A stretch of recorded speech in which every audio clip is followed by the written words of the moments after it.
This is Guardian Radio, your station for up-to-the-minute news, intelligent, interactive, and engaging conversation. 96.9 FM. The views and opinions of the hosts and guests are their own and do not necessarily reflect the position of the management and staff of Guardian Network.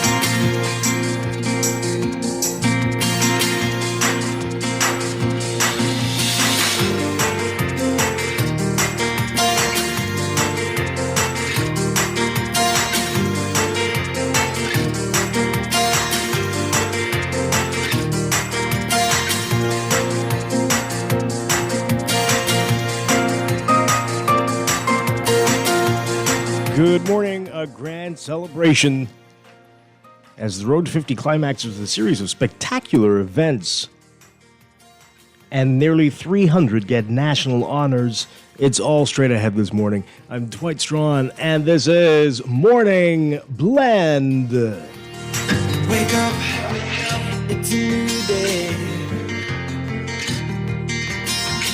Wake up, it's a new day.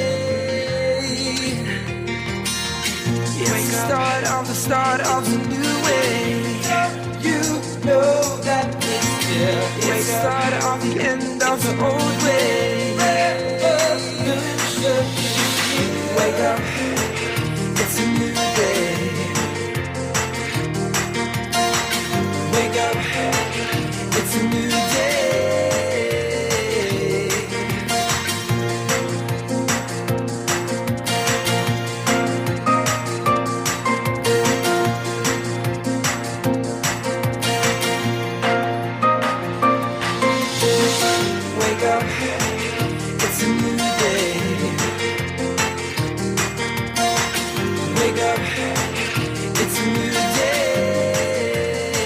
Good morning again, Bahamas. It is Tuesday, July 11th, 2023. This is Morning Blend on Guardian Radio 96.9.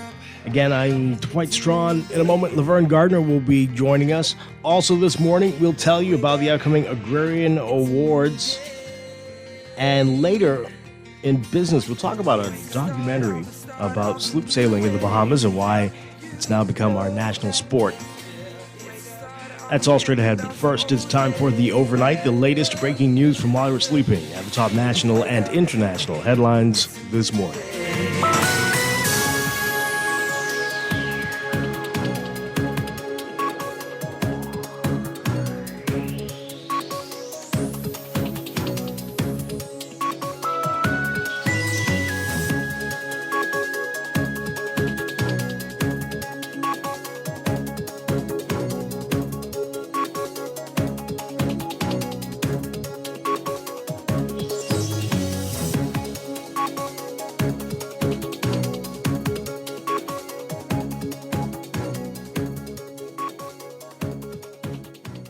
In the overnight, the Bahamas' 50th anniversary of independence, marked by a spectacular series of events, which include the invitation-only Prime Minister's Legacy Ball Friday night, the opening of the Bahamas Games on Saturday, a golden soiree later that day, and an hours-long cultural and religious show at historic Clifford Park, attended by thousands of Bahamians and out-of-town guests. That was on Sunday, and a junket rush out throughout the heart of downtown Nassau in the early morning hours yesterday, and a state reception at Government House last night. In town for the celebrations, Rwandan President Paul Kagame and Haitian Prime Minister Ariel Henry, Grenadian Prime Minister Dickon Mitchell, Commonwealth Secretary General Patricia Baroness Scotland, and U.S. Congresswoman Maxine Waters and Joyce Beatty, among other dignitaries. The milestone Independence Anniversary observed throughout the country, with various islands holding smaller events and also abroad. New York's Empire State Building lit up in the Bahamian national colors yesterday, and Niagara Falls also lit with aquamarine gold and black during a 15-minute show. Addressing the crowd who braved the brutal July heat and humidity to commemorate the 50th on the same grounds where Bahamian independence was ushered in, Prime Minister Philip Davis said, quote, independence was and is a state of mind, an attitude, a conviction that we will faithfully discharge the weighty responsibilities of sovereignty and self-determination. Independence was the first big step on the long journey that continues to take our nation forward and upward. Well, 50 years after independence from Britain, the Bahamas remains one of only 15 Commonwealth realms. The 50th anniversary has not attracted any significant discussions, though, on moving to a republic. In a congratulatory note, King Charles III, who was Prince of Wales when he represented his mother at the birth of the nation in 1973, said the Bahamas has been, quote, an indispensable member of our Commonwealth family. He said that for his family, the Bahamas has always felt like a home away from home. Well, nearly 300 people, Bahamians and foreign nationals, awarded national honors. The Office of the Governor General announcing this on Independence Day. Included in the list of honorees are Rwandan President Paul Kagame and U.S. Congresswoman Maxine Waters, who both received the Order of Excellence. You can see the full list of the honors in today's Nassau Guardian. In other news, two men who were on an aircraft that landed on Mayaguana early Sunday with 18 crocus sacks containing cocaine remain on the loose. Police reported that they received information regarding a white Beechcraft that was traveling north. Officials pursued the aircraft via helicopter. The plane landed at an airstrip on Mayaguana, and the two individuals left the engine on and escaped into nearby bushes. Police say they were in hot pursuit of the suspects, but at last reports yesterday were still searching. The cocaine seized totaled 520 kilos and an estimated street value of $10.4 million. The operation involved officers from the Drug Enforcement Administration of the U.S., the Bahamas Drug Enforcement Unit, the U.S. Coast Guard, along with Royal Bahamas Police Force officers attached to Mayaguana. And entertainer Julian Believe Thompson has to present a defense to allegations that he flouted COVID rules by hosting a social gathering in 2021. A magistrate making a ruling on that last week. Chief Magistrate Joyanne Ferguson Pratt ruled that Thompson had a case to answer on charges that he violated social gathering protocols by hosting an event at Bahamas Barrels without permission from the competent authority. Thompson is expected to present his defense on September 28th. Police went to the location on April 25th and shut down the event that allegedly had in excess of 300 attendees. According to the testimony of the officers, Thompson identified himself as the organizer of the event. And Works and Utilities Minister Alfred Sayers says a recent fire that destroyed the power station in Nicholstown and Andros is an opportunity to begin introducing solar energy to the island. BPL's plant was destroyed early Wednesday morning. Thousands of residents in the north were plunged into darkness. Sayers, who visited the island on Friday, said that from the government's perspective, they also see this as an opportunity to accelerate their commitment to renewable energy. BPL said a 1.5 megawatt generator unit and two new 1 megawatt and 500 kilowatt units are on the island and capable of generating electricity for the North Andros community. In the meantime, residents were experiencing load shedding as BPL's crews worked to restore power. Another crew is expected to fly to the island today to assist in the process. Overseas, NATO opening its summit today with fresh momentum after Turkey withdrew its opposition and objections to Sweden joining the alliance, a step toward the unity that Western leaders have been eager to demonstrate in the face of Russia's invasion of Ukraine. The decision by the Turkish President Recep Tayyip Erdogan is a significant move toward Sweden's membership and will alleviate tension in Vilnius, Lithuania's capital. The deal was reached after days of intensive meetings and is poised to expand the alliance's strength in Northern Europe. As part of the deal, Erdogan says that he would ask Turkey's parliament to approve Sweden joining NATO. The Hungarian Prime Minister, another holdout, is expected to take a similar step.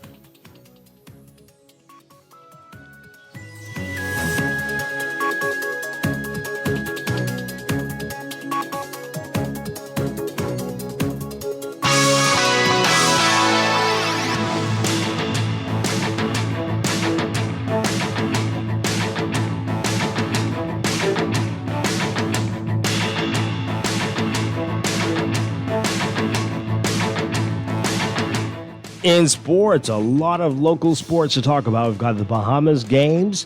After a 22-year break, the Bahamas Games are back and the events are in full force. Action continues through the week and into the closing on Saturday. Concise opening ceremony took place Saturday past, in which former National Director of Sports Martin Lundy was honored, and Prime Minister Philip Davis declared the sixth Games officially open. Lundy played an integral role in the staging of the first 5 editions from 1989 to 2001. Swimming, the first discipline of the Games to wrap up, finishing Sunday, the Betty Kelly Kenning National Swim Complex team Grand Bahama emerged victorious, finishing with 1,697 points. New Providence, a distant second, ending the 3-day meet with 1,484 points. Columbus Isles rounding out the top 3, finishing with 906.50. As far as medals are concerned, Grand Bahama reigning supreme with 131 total medals so far, 62 gold, 38 silver, and 31 bronze. New Providence, 30 gold, 48 silver medals, and 34 bronze, 112 total. Columbus Isles tallying 15 gold, 9 silver, and 26 bronze. Overall, 130 events were contested in 6 age groups in swimming. You can read all about it in today's Guardian Sports section. Well, the 2023 Bahamas Association of Athletic Associations Junior and Senior National Track and Field Championships coming to a close on Friday with some strong performances from athletes looking to qualify for international meets. It's been a strong season for Bahamian javelin thrower Rima Odebor. She continued that on Friday, setting a new personal best. Odebor is the NCAA Division I Women's Javelin Champion. She saved her best throw for her last throw, winning the event with a personal best of 59.75 meters. You can read more about these great performances in today's Guardian Sports section. And the Bahamas wrapping up action at the 24th Central American and Caribbean Games, the CAC Games, with 4 medals, 1 gold, 1 silver, and 2 bronze. The multi-event meet began on June 21st and wrapped up on July 8th at various venues around San Salvador and El Salvador. The Bahamas placing 17th overall, one of 20 countries to win at least 1 gold medal. Swimmer Lamar Taylor warmed up for the World Aquatics World Championships, swimming away with a gold and a bronze. Taylor was the first to touch the wall in the 50-meter backstroke when he set a new national record. Ken Mullings was in a competitive battle against Puerto Rico's Aiden Owens for the top of the podium in the decathlon. Mullings had to settle for silver, though, scoring a personal best of 8,060 points. And the final medal coming in the men's high jump, won by Sean Miller Jr., clearing 2.22 meters to secure the bronze in that event. That's sports, and that's the overnight. Time for your first look at weather.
Your first look at weather brought to you by Nescafe Coffee. Here's what's happening. We've got a strong high-pressure ridge that continues to dominate weather across the country with high temperatures and a gentle to strong breeze across the area. Meanwhile, the Saharan dust in the area, that's actually working to limit the buildup of showers and thunderstorms throughout the islands. So getting a little bit of a break from the rain there. Everybody's being advised to remain hydrated, though, and avoid prolonged sun exposure during the late morning and early afternoon hours. Beachgoers in the central and southeast Bahamas should be alert, as there's a threat of rip currents along eastern and southeastern shorelines. and mariners should be alert for possible waterspout activity. For today, for the Northwest Bahamas, your forecast calls for partly to mostly sunny, hot, and humid conditions, with isolated showers and thunderstorms becoming fair and warm with a passing shower or thunderstorm tonight. Gusty winds and higher seas are expected in showers and thunderstorms. Winds south-southeast to south-southwest at 10 knots or less, falling light and variable at times. Seas 1 to 3 feet. For the central and southeast Bahamas, partly to mostly sunny, hot, windy, and hazy, with an isolated shower or thunderstorm, becoming fair, warm, and windy with a chance of a passing shower tonight. Smallcraft operators in the central Bahamas should exercise caution. Smallcraft advisories in effect for the southeastern islands. Winds east to southeast at 15 to 20 knots in the central islands, increasing to 15 to 25 knots in the southeastern islands. Seas 4 to 6 feet in the central islands, but building to 5 to 8 feet in the southeast Bahamas. Temperature-wise, we are already at about 84, 85 degrees, partly cloudy skies. Look for highs getting up to 93 Fahrenheit, 34 Celsius. That heat index, again in the triple digits, will make it feel like it's 108 Fahrenheit, 42 Celsius. Overnight lows tonight getting down to a very warm 81 Fahrenheit, 27 Celsius. That's your first look at weather this morning. We'll have your extended outlook coming up after traffic in just a bit. Your first look at weather brought to you by Nescafe Coffee. Elevate your coffee experience with Nescafe Gold.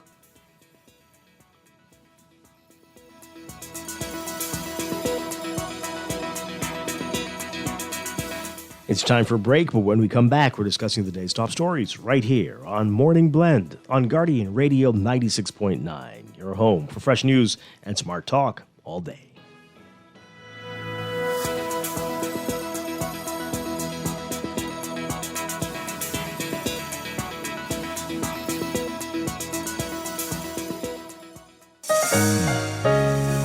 Are you dreaming of the perfect summer getaway? Apply for a debt consolidation or personal loan to win an airline ticket to Paris, Miami, or New York. Win up to $2,500 in cash and more. For details, call 356-7764 for Nassau, 602-6811 for Freeport, 823-4374 for Abaco.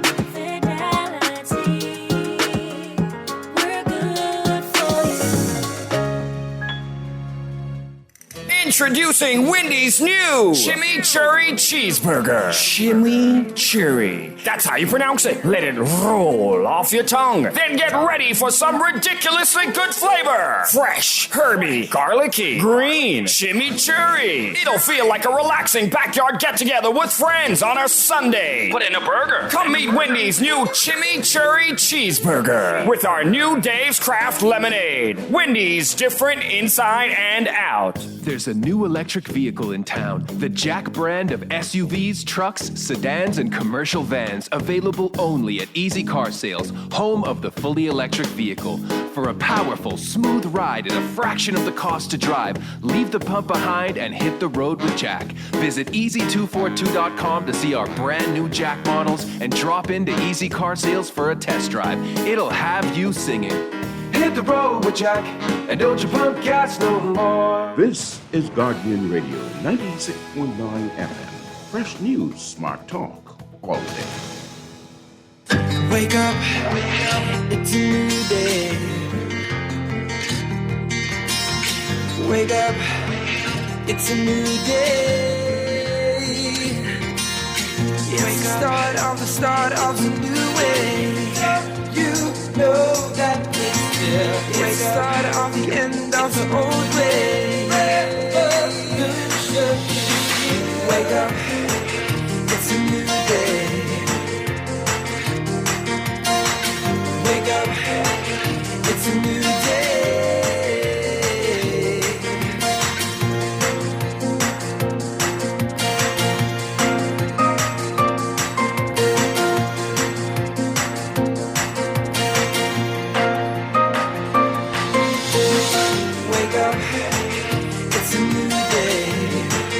Welcome back to Morning Blend here on Guardian Radio 96.9. We are streaming live on GuardianTalkRadio.com and on the Guardian Radio app for smart devices. We're also on your televisions on Cable Bahamas Channel 969 and BTC Flow Channel 612. You can tweet us at Morning Blend 969 or Facebook.com/Morning Blend 969. Text us on the Guardian Radio text line. powered by BTC 422-4796. Standard text rate supply. Once again, I'm Dwight Strachan. Joining me now, Laverne Gardner. Laverne, good morning.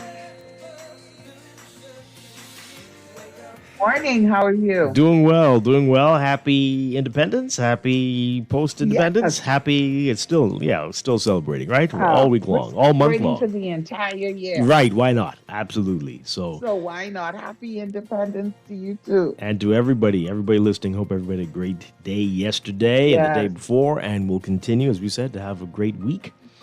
We're going to be talking about the week that was, the weekend that was, and going forward in throughout the morning. And also this morning, we're going to get a preview of the Ministry of Agriculture's Agrarian Awards. That's coming up. This is their first ever. And later, we'll be talking about sloop sailing, which is now the national sport of the Bahamas, and a documentary about it, see how the mainsail sets. We're going to talk about that coming up. So a lot to get to, but let's begin with what's in the news.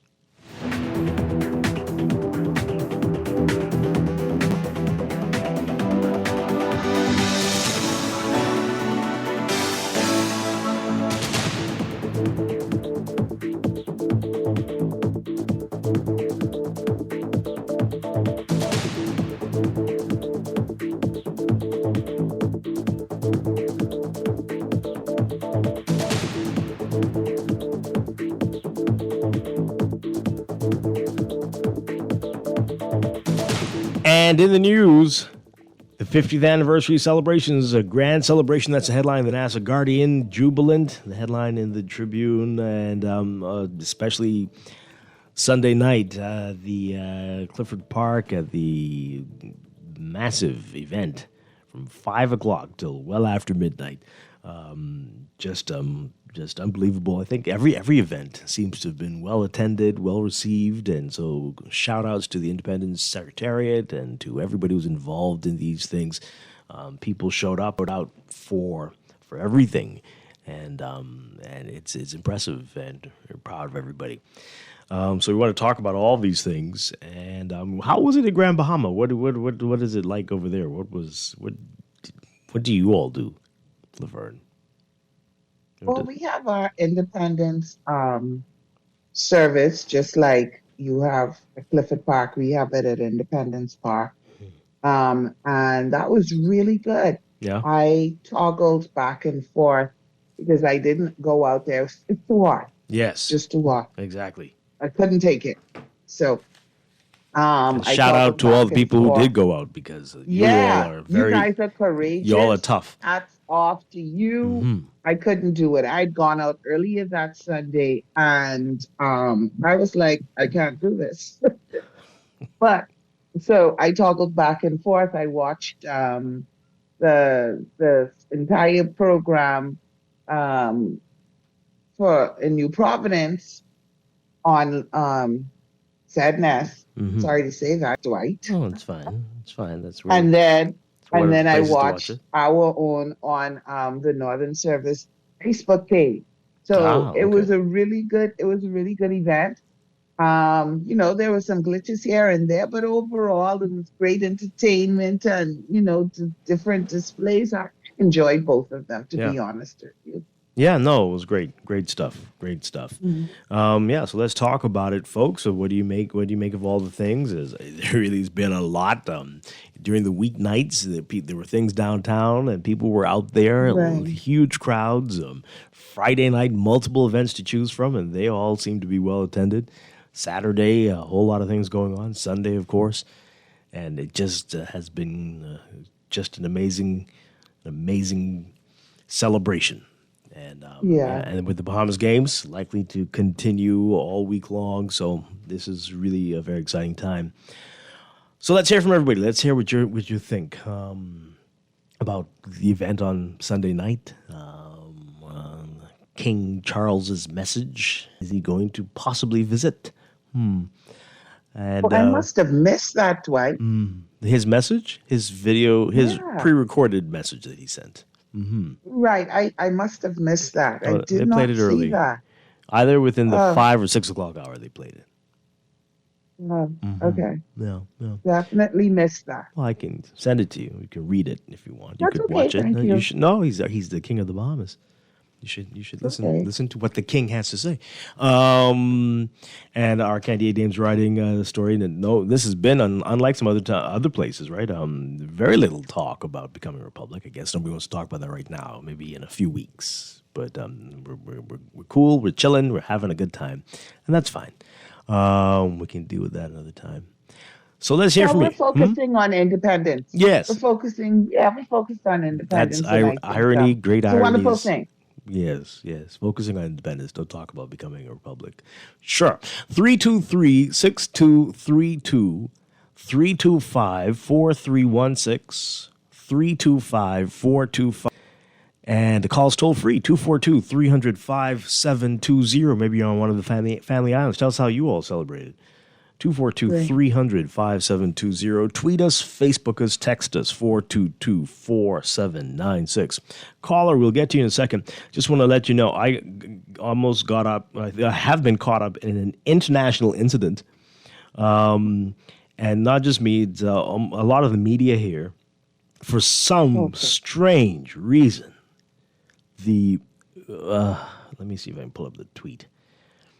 They thought they were doing something nice, but this has turned into a nightmare. Russia. Russia. The Ministry of Foreign Affairs in Russia sent the Bahamas, greetings. Right, independence. And they tagged me, my Twitter page, Morning Blend 969, Tribune, and other media here, right? So let me see if I can pull up the original tweet.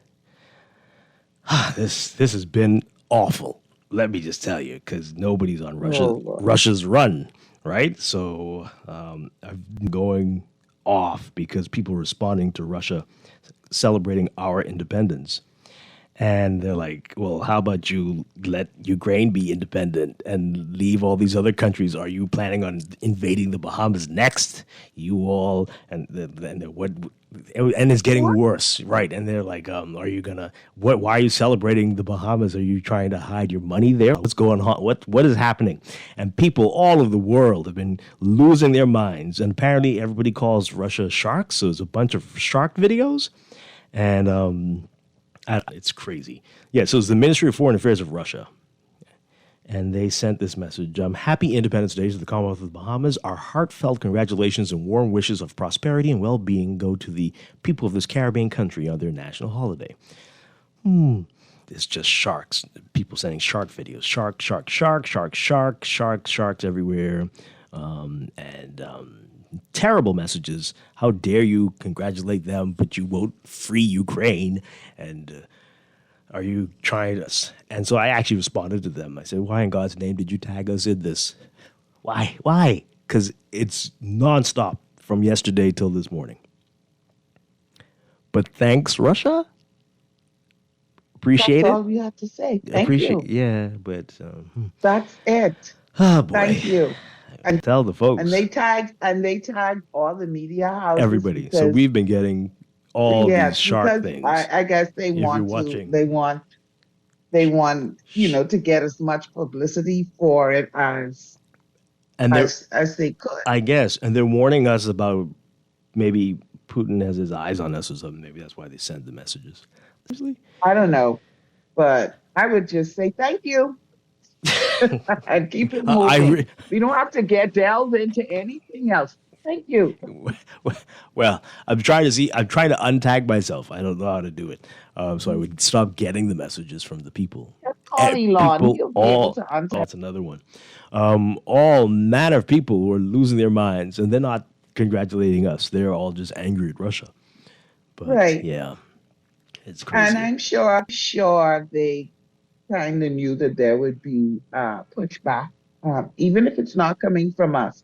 But the fact that they, did this tweet and people could see it from all over the world, and yeah. Look at this one. This one says to the Ministry of Foreign Affairs in Russia, is this going to be the next country you invade, or are you just laundering dirty money there? Like, excuse me, miss, we don't do that. You stop your foolishness. Well, I don't think so. Yeah, this is going to be the next country, and that got a Right, lot that is like that's crazy. You like read it, you're so upset, and then go, I don't think so. You know, and then people are like really condemning them for this weird message they sent to us. Y'all are full of BS. why We're is like, the message what? weird? It's a congratulatory But message. Why Russia, is it weird? I mean, the only thing What worse would Russia be. doesn't, they don't get to say because we don't agree with what's happening. If you know, those who don't agree with what's happening between Russia and Ukraine, they don't get to say congratulations. They're Sure, banned from saying sure. congratulations. Don't tag everybody though. Yeah, yeah. Well, it's too late. This one says, so you will see 50 years ago, the Bahamas got their independence from the evil imperialists from the West. When will Russia's colonies finally get their freedom? Oh, my goodness. Well, that's a conversation that they need to have Well, with I'm Russia. telling you, I'm tagged Like on I this. said, I thank can't you. hide. I'm like at a dinner party and the doors are locked. I'm stuck as the You people stop. are arguing. Just I'm stop. like, oh, God, Okay. please let me out And of you want here. to leave. I want to I'm so go. I want to uncomfortable. I go. want to leave. Right. What? They're talking about terrorists and oh goodness gracious. Okay. Anyway, pray for me. That's all I gotta say. So let's go back to the phone lines. Good morning, caller. You're on the air. Good morning, Dwight. Good morning, Laverne. Hi. Hi, good morning, Dwight. First of all, I want to say congratulations to the Independent Secretariat, Leslie Bryce, and also to Fred Ferguson and team for producing a spectacular show, and the Bahamian show proud, and for the 7 hours that the TV television was on, you were glued to it, okay? The best show ever. However, Dwight, what caught my attention, Dwight, was the 50 things that led up to the 50th anniversary. Missing from that group, right, is in 1974, the London Tenant established the Hotel Training College, which gave many Bahamians, including myself, Brandon Folk, and it wouldn't have been actually probably Robert Sandy Sound today if it had not been for the Hotel Training College that the London Dream was established in 1974, which opened 74 to give Bahamians professional career. Okay, not just a career, no, the professional career. That even opened before the National Insurance Board, which opened a few months later. So I think that was missing from the list, and I think that next time we are looking for a list of things that actually happen or events, I think, a note should be sent out to, give us a reminder or tell us what happened that caught your attention or that should be given national prominence. Okay, Yeah. so the Hotel Training College, 1974, that was missing from the list. That's very important. It Okay. gives many of us professional career. All right. Thank you very much. Thank you, buddy. I was looking at that. I said, I wonder why they did this. Plenty of people are gonna say you left off this, you left off that, and some things that Right. made it were curious. But hey, that's how it is. But definitely you're correct. That was a significant achievement there, and I'm sure everyone could come up with their own 50, and very few would have the same things on their list. But sure. Now I'm just curious. Did anybody else think that I know they do this all the time, but this is it just me? Because apparently spiritually warped. What am I? What does our favorite caller love to say? But blindfolded. But we're still going to do this? Every single denomination of the Christian faith represented, and all must speak. We still must. No, we can't. Everybody, you're fine with that? Everybody, yeah, we're good. You were good with that, Laverne. That was more than an hour of them. It was long. I think there were multiple Baptists, weren't there? And I thought that maybe just having, maybe just, I don't know how they would do it, right? Because I was like, maybe put this on rotation every year, so Right. you'll get these three, and then next Have a year, lottery. Not a lottery. Yeah. You know what I Because of the irony of lottery in the church. But sure, Right, so we can't sure, you use- can't we're do not gonna lottery. use that Right. terminology. But I was thinking that maybe we could do it Raffle, like that. church raffle, and you pick three names. Okay, these three denominations will get to speak. I was like, I enjoyed the choir and everything, but then I guess maybe the way it's set up because they're all praying for different things. But then I was saying, well, we could have one praying for everything, or maybe have the president of the Christian Right? Council That's what that's be supposed the to be. person. I don't know. So And yeah, I was then kind of planning it in my head and as then we're well. still not So having other religious groups, right? Not just that's still curious, right? Now we do have a Muslim population, Rastafarians, right? So we're still not opening it up. but that's not the no, because it doesn't, it Into what? doesn't say that, it's based on all religious.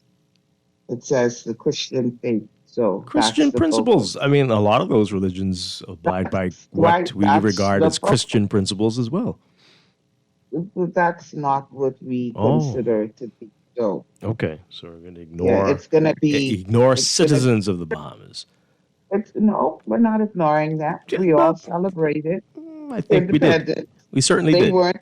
They weren't precluded from celebrating independence, but you know that was what happens, Oh, and so the focus is those of us who believe in the Christian faith, hmm, meaning Jesus Christ as Savior. I see. And so, yeah. Every single denomination. Okay. Well, beautiful. It doesn't have to be every denomination, mind you, but certainly yeah, was. because well, it usually is. So, Mm. can I also, now that we're saying, can I, can I also say part that throws me? I don't get the motorbikes and the police cars and the fire ongoing, and I don't get it, Dwight. I know it's a part of it, but I never get it. I don't get it. All right. I'm always sitting there like, okay, All right. So I don't want to be too critical this morning because I thought it was, except for the length of the thing, I thought it was a really good show. Really very. no, I I'm actually not being watched. critical. No, but I have to Honestly, say now that you brought that up, I have to be yeah, critical. I just don't get it. So I'm hoping that somebody can connect it for me. I get the marching. I absolutely get the marching. Well, let me tell I you get something. that. But The mhm. the canine patrol thing. We need to Oh, I'm stop offended this. by We need to that. stop this. I'm Yeah, offended that by was that. very offensive. I don't know why I never Mm, noticed it before, but like this I was this ain't horrified. making no sense. And if you have all of those police officers, it'd be a real life scenario. You have all of these police officers, and everybody had a gigantic gun. I don't see why you need to sick dogs on the people. This looked like a slave movie I watched. Well, every slave movie I've ever watched, actually, and it gave me a very bad feeling. Please stop. It traumatized me, Yeah, Dwight. please stop There, that. over in Grand Bahama, when they brought the canine unit out, Oh, they did that too? Did they sick the dogs on people? uh, they're attacking. Oh my And God. at one point, the dog is gripping, sorry, the dog is like gripping the guy's hand. And Dwight, he His what? started swinging the dog. Was ripping his what? He was gripping his hand with his teeth, Yes, right? yes. Hmm. You know how they have the protection on it. And he was Right. gripping the hand. And Mhm. then I don't know if that was to demonstrate that the dog has a strong grip. I guess. But Why he started swinging they his did it here too. hand. That dog must have been very dizzy. Dogs, they did to all the dogs. They were swinging them around, and it was, oh boy. But apparently, anyway. When that happened, I was like, oh my God, what's happening here? Who said This, the dog? this They were is, swinging the dog, and I'm like, why are you doing this? yeah. I don't get it. That's we So got to it's find a not, different way to demonstrate their capabilities next yeah, year. For yeah. God's sake. For God's sake. Yeah, this isn't cool. All right, let's go back to the phone lines. Caller, good morning. You're on the air. Morning, Glenn. Morning, Levine and Dwight. Hi. Yeah, it sounds like Morning. Levine wants to file a writ for animal cruelty. Yes, yes, I do. Yeah, yeah.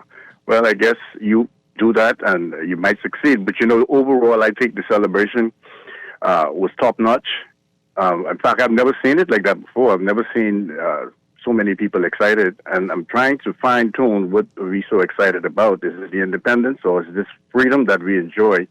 As we look across the world, we see other people who are struggling to get what we have. And we can clearly see that. And I think we need to really cherish this freedom, this independence, and particularly our citizenship as a Bahamian, what we have. And I think we should just continue to look at the fact that the Bahamas is the most beautiful place on the planet, and we need to preserve it and protect it from those who want to come and take it from us, because there are people who are quite interested in polluting our heritage.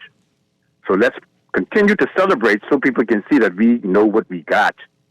And probably we should put a higher value on Bahamian citizenship so we could really prove that, hey, we have value. That's all I want to say. Thanks, Okay. All right. Thank you very much. Appreciate it.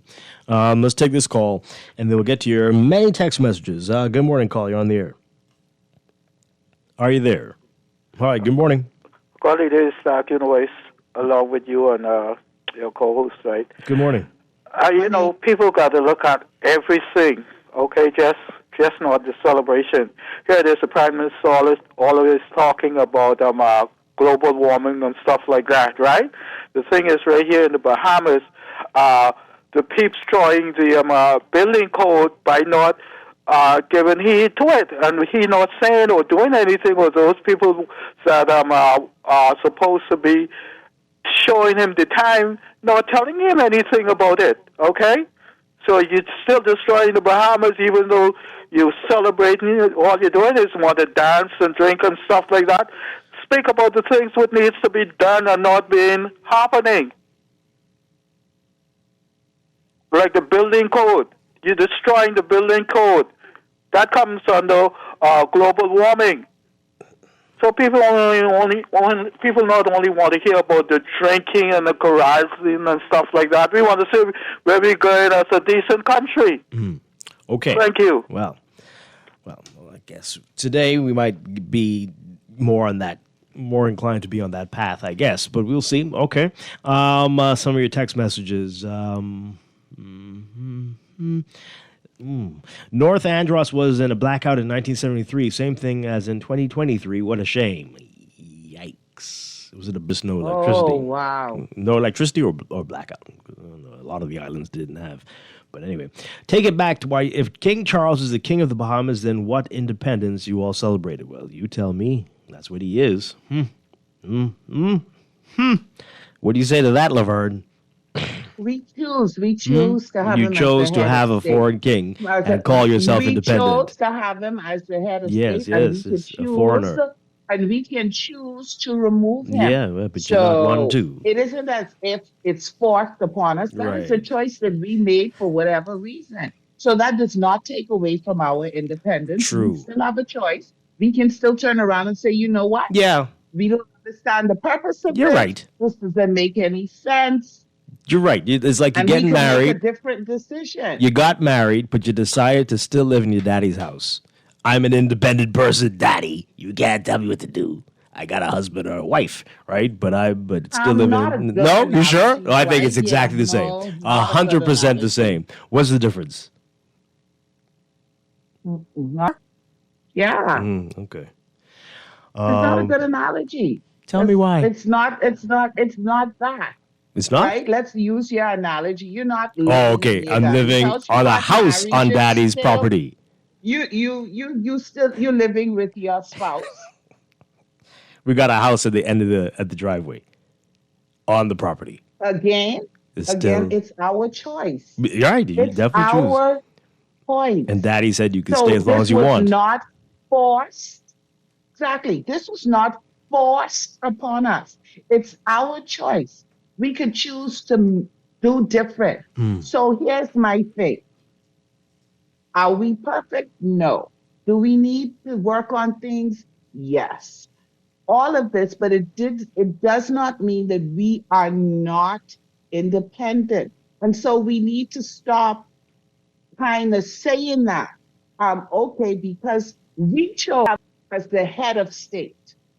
we can make a different decision. Mm-hmm. We can make a different decision. The Yes. question is, do we want to make a different decision for Mm-hmm. whatever reasons? Because we don't know what was the logic back then. I can't speak to it. But what I am saying is that we have the freedom I to agree. make a different decision. I And totally for agree all with what you're intents saying. Now, and for all intents and purposes, if we are saying, if we look at what is recognized, what other countries recognize as being an independent nation, we've hit all the marks. sure, absolutely. So we're independent. All right. We may So, not like certain things, but we're independent. So I don't mind the talk of that. I'm just saying, do not use that to say are we really independent? Yes, we really are independent. mm-hmm.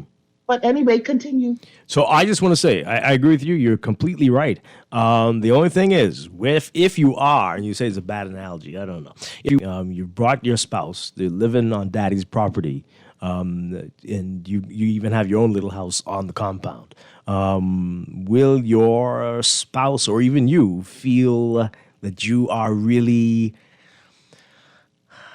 open to do whatever you want? Free to do and make the changes that you really want to do if you're still living basically under daddy's roof. Your spouse must not have a problem with it because they moved with you. Right? Yeah. But can they paint it any color they want? Can they build a moat around it? Can they bring a giraffe to be the pet? I mean, can they do these things without really, For sure. Yeah? For sure. You sure? Yeah. Okay. Yeah, for sure. Sure. Let's take this call and then we got to take a break. Good morning, caller. You're on the air. Morning, I'm Dwight, and morning, Laverne. Hi. I also watched it, and it was very nice. I enjoyed it. Yeah. But I feel like we need to come out of tradition. It's too traditional. Okay, we need to step out of that for the 50th. And Consular, I think he did a good message. It was powerful. But I feel also that on that particular night, the Christian consular has a voice that, they give them that preference where they could speak to the nation. And I feel like they should speak to, what's happening instead of being so tradition with their message, to be more, he was powerful, but I think he should have speak on the things that are recurrent, things where some stuff that he would have wanted us to move away going forward in the 50s. Like talk about things that are happening. Like it could have been more touch on the ground stuff, you know what I mean? Instead of just being tradition in a speech. Mind you, it was powerful. I wish he never stopped, but he should have touched on some stuff so that we could know where we heading or where we going or what happened already, what we have accomplished that is good, but some more stuff we need to do to, go a little further. Like they have that spotlight, and they should have used it, just use it being more powerful. Because he had the air, they're listening and just, you follow where I'm coming from. I hear you. I mean, because we in this country try to be so political. Like, once one party in, it's all about them instead of Bahamian. There's so much persons are getting left out of everything. Like, that's where his message should have, let's do things differently, man. Let's come back to being Bahamian. And just forget about, these colors. So we can move forward. This country, that's why he's staggering, because of our politics. Okay. I was looking for more of that, in his speech. Maybe it's just me, but But other than that, I think they did an awesome job. Everything was great. I love it. Yeah.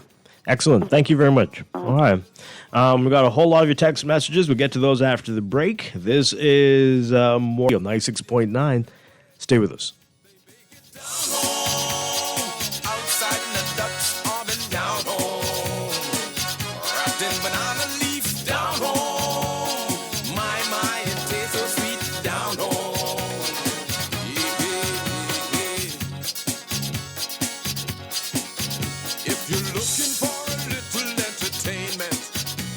I'll tell you, you don't have to travel far, 'cause them Ray constraints they play at the neighbor's bar. They'll make you dance down home. They'll send you in a trance down home. You'll shuffle your feet down home. Cause the rate and play so sweet down home. This is Guardian Radio 96.9 FM, Nassau, Bahamas. This is AP News. I'm Rita Foley. Among the big questions at the NATO summit, which is underway now, should Ukraine be allowed to join NATO? The AP's Charles de Ledesma. The Baltic states, including Lithuania, which is hosting the summit, have pushed for a strong show of support and a clear pathway toward membership for Ukraine. The US and Germany have resisted that, and President Joe Biden said last week that Ukraine wasn't ready to join. Members of NATO, he told CNN, need to meet all the qualifications, from democratization to a whole range of other issues, a nod toward long-standing concerns about governance and corruption in Kyiv. The AP's Charles de Ledesma reporting. Flood watches have been in effect for much of New England because of that heavy rain. The AP's Donna Warder with more on this. Gavin Schmidt, director of the NASA Goddard Institute for Space Studies, says get used to the extreme flooding because we're on a path to more global warming. We will have more water vapor in the atmosphere. As we have more water vapor in the atmosphere, we will have more intense rainfall. And so we're anticipating that until that situation changes, we're going to see more extreme rainfall. And more intense heat waves. Deadly flooding isn't just hitting the U.S. northeast right now, but India, Japan, China, and Turkey. I'm Donna Warder. An AP investigation finds that Supreme Court justices have attended events at colleges and universities that allowed the schools to put the justices in the company of influential donors, including some whose industries have had interests before the court. 5 people killed this morning when a helicopter carrying Mexican tourists crashed near Mount Everest in Nepal. 1 other person is missing. This is AP News. The Marines are in an unusual situation. For the first time in more than a century, the Marines do not have a Senate-confirmed leader. General David Berger has stepped down as commandant, and Eric Smith's nomination to succeed him is being blocked by Republican Senator Tommy Tuberville over a disagreement with the Pentagon over abortion. At a ceremony at Marine Barracks, Washington, Berger nodded to the Senate to act. We need that house to be occupied. Following Pentagon Chief Lloyd Austin's lead. Smooth and timely transitions of confirmed leadership are central to the defense of the United States. The Army, Navy, and Air Force are all expected to face the same delay in having their top officers confirmed unless Tuberville lifts his hold on all senior officer nominations. Sagar Magani, Washington. And I'm Rita Foley, AP News.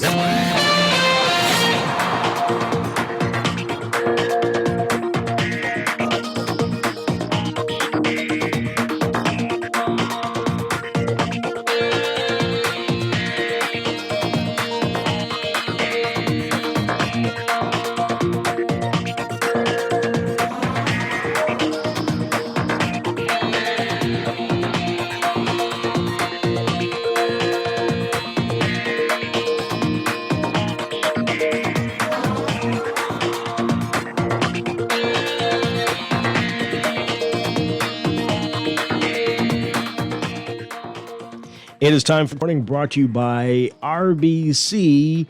Get in gear with an RBC auto loan. In your real-time traffic this morning, we are seeing some heavy traffic on Tonic Williams-Darling Highway. That's westbound to the roundabout with Mile Butler Highway, backed up there. Mile Butler Highway not looking so bad, though. Just about midway between Fire Trail and Tonic Williams-Darling Highway, you'll see that heavy traffic in front of you nearby Harold Pond in the northbound lanes. Over on Glasson Road, not so bad as well. Just about midway between Fire Trail and JFK Drive, you see that traffic in front of you if you're heading northbound. Blue Hill Road is busy as you approach Independence Drive and the roundabout there, just north of Soldier Road, and a bit congested near the Carmichael Road junction. Soldier Road seeing some congestion as you approach East Street and the intersection, and then East Street as you are northbound heading toward East-West Highway and Independence Drive and the roundabout there. Elsewhere, not looking so bad so far. We'll have another update for you, though, after the 8 o'clock news. That's your Morning Blend traffic brought to you by RBC. Get in gear with an RBC auto loan. Visit rbc.com/Caribbean/gear up for an RBC.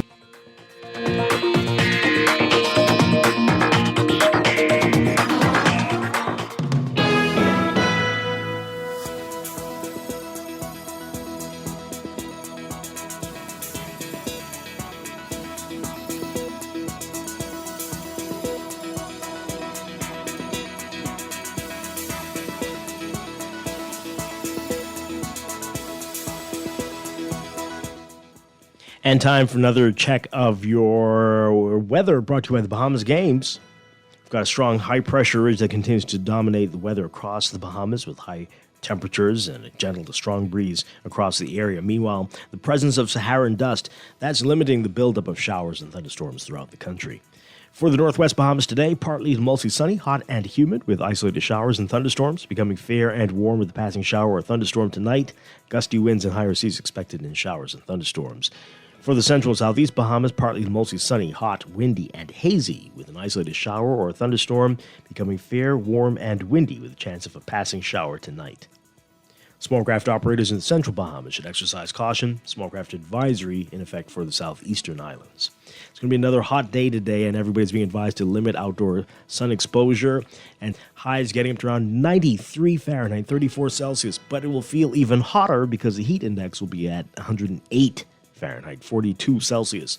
Overnight lows tonight getting down to a very warm 81 Fahrenheit, 27 Celsius. In your extended outlook, the high-pressure ridge will remain across the country through the end of the week, but a surface trough will deepen near and across the northwest Bahamas, and a tropical wave near the southeast Bahamas will increase shower activity in those areas. So for Wednesday, partly sunny, hot and humid to breezy, with isolated showers and thunderstorms. And for Thursday, partly sunny, hot, humid to breezy with widely scattered showers and thunderstorms. We'll have a look at the tropics coming up in our next weather check after the 8 o'clock news. That's your Morning Blend weather check brought to you by the Bahamas Games going on now. For more information, follow the Bahamas Games on social media at Bahama Games or call 322-1029.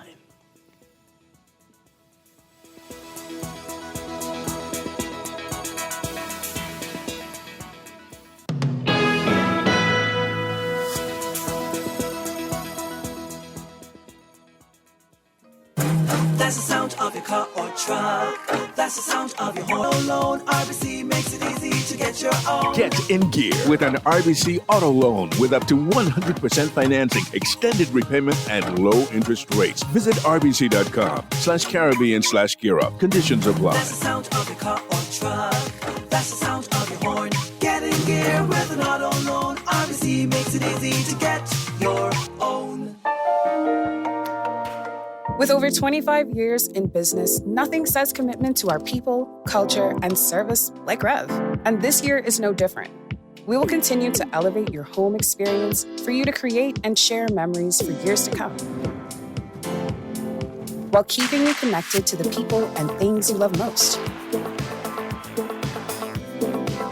Our pledge to provide quality service each year remains true. Rev is made for you.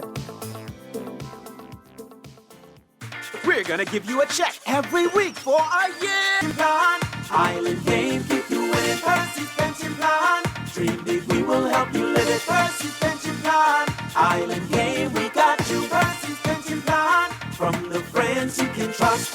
If winning is a must, come play the game you know, cause your best chance is with us. The most trustworthy name is Percy's Island Game. So put 20 on your account and ride this easy train at Percy's Island Game. Doctors Hospital has reimagined primary care. We have invested to improve our accessible, affordable, world-class clinical care is closer to you. We understand that your relationship with a primary care provider shapes the foundation of your overall health. Our new modern primary care facilities are where critical diagnoses and true personalized treatment begins. With locations across New Providence, Grand Bahama, and Exuma, we invite you to experience the Doctors Hospital difference. Book your next appointment at clinics.doctorshosp.com. Indulge in an experience that awakens your senses with Nescafe Gold. Premium Arabica coffee beans, carefully selected, roasted to perfection, and finely ground, resulting in a unique and unmatched flavor and aroma that captivates the senses. Enticing aroma, smooth taste. Elevate your coffee experience with Nescafe Gold. Screws and Fasteners World, Balfour Avenue and Palm Beach Street, has those hard-to-find fasteners for you right now. You can find stainless steel regular hex, carriage bolts, galvanized bolts, threaded rods, nails, self-tap screws, anchor bolts, turnbuckles, masonry tools, hand tools, and weed whacker strings. Check out the rope selection and car body fasteners too. Special orders are welcome. It's your #1 fastener store. Screws and Fasteners World, Balfour Avenue and Palm Beach Streets. Call 326-1976. Girl, why you so sweaty? Tyler getting ready for the Bahamas Games. Bahamas Games? What that is? The games started in 1989 under the then Minister of Sports, Peter J. Bethel, and now Minister Mario Boleg. When the games is? This July 7th to the 15th. For more info, go to www.thebahamasgames.org or call 322-1029. Wherever you're headed, the Custom Computers Know-How team is standing by to help guide you in the East and the West. We now have 2 convenient locations on Patton Street in Palmdale and our newest store in the Caves Village Shopping Plaza through the Blake Road entrance. Discover the latest products by top international brands and the knowledge you need to unleash tomorrow's technology today. Drop by Custom Computers out east or out west. We're open Saturdays from 10 till 4.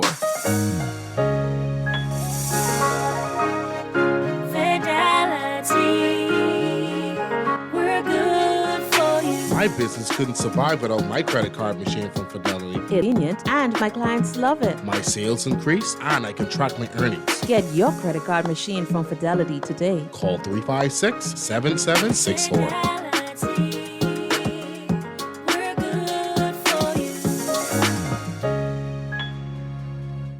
Total Auto Care on Howard Road offers fast, quality auto maintenance at the very best prices. Tune-ups, oil changes, brakes, suspension, wheel alignments, radiators, water pump replacements, and more. Need quality brand name tires for your vehicle? Tires that'll stand up to these roads? No worries. We supply Michelin, BF Goodrich, Bridgestone, Pirelli, and Toyo. We'll import them fast and install them for you at no extra cost. So when your car needs maintenance or quality tires, we're on Howard Road, just before Burger King. Come see us. Total Auto Care. Call us at 341-6599 or 341-2350. This is Guardian Radio, 96.9 FM. Fresh news, smart talk, all day.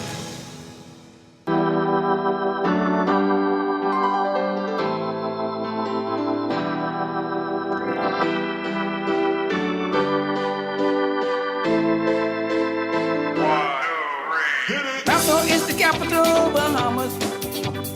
Bimini is the gateway, Bahamas. 1492, Columbus land 73, we were free. From Nassau to Inagua, Bahamas. From Freeport to Niguana, Bahamas. Tourists love our country, Bahamas. This is Guardian Radio, 96.9 FM, Nassau, Bahamas.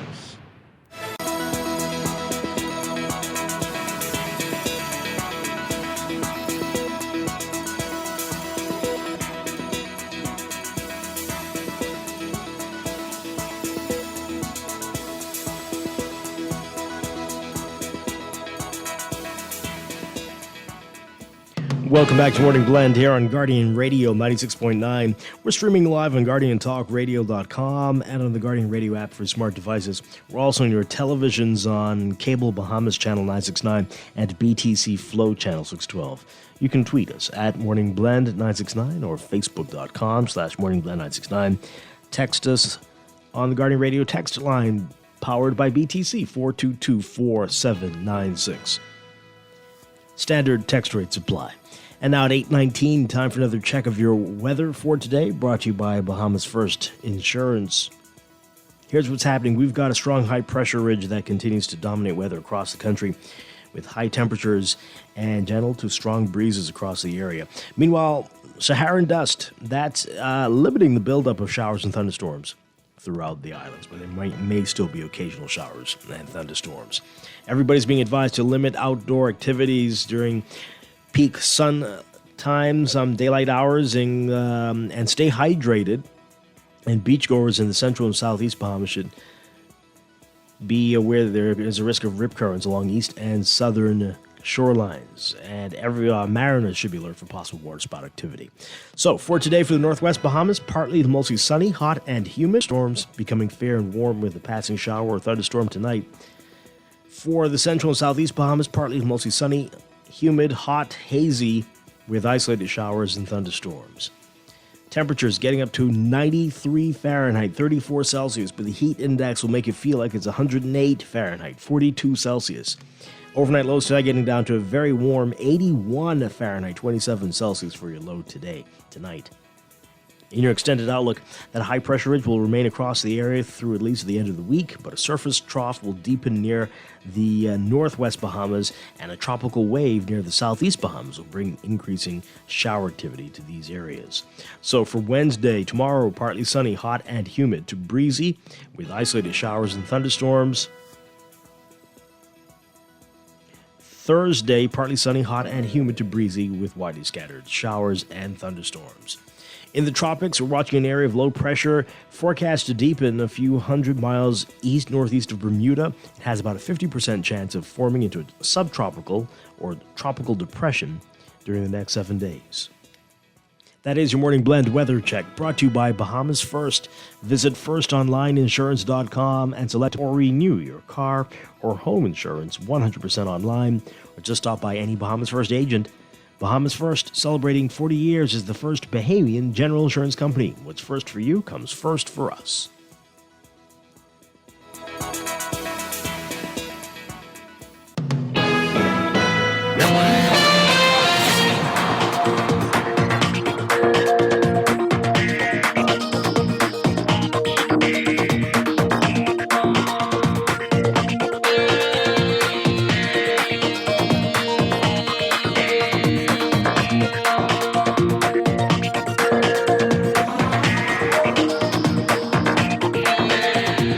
Time for another check of your traffic for this morning, brought to you by RBC. Get in gear with an RBC auto loan. In your real-time traffic, Mile Butler Highway getting busy now. We're seeing heavy traffic from just north of Fire Trail straight up to Tawny Williams-Darling Highway in the northbound lanes there. And Tawny Williams-Darling Highway busy still westbound to that roundabout, Mile Butler Highway. Over on Glaston Road, and JFK Drive, you'll see that heavy traffic for you northbound at this hour. Elsewhere, we've got Blue Hill Road, just north of Soldier Road on the way to Independence Drive, and a bit of congestion near Carmichael Road. And East Street, as you approach the roundabout with East-West Highway and Independence Drive. That's looking busy for you northbound there as well. Some downtown traffic, we've got Blue Hill Road and Duke Street, that area looking a bit congested. And further east, Shirley Street from Village Road straight up to Mackey Street. Heavy traffic there westbound. In fact, that goes well past the intersection with Mackey. So you might want to avoid the area if you can. Shirley Street not looking pleasant this morning from about Montague straight up to well past Mackey Street. Elsewhere, we've got Robbins Road between Soldier and Marathon looking busy for you. And Marathon Road, you're moving, but it's heavy traffic northbound to Wolf Road. That's what we're looking at in your real-time traffic. That's your Morning Blend Traffic Alert, brought to you by RBC. Visit rbc.com/Caribbean/gear up for an RBC auto loan.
Look out them down in Abaco.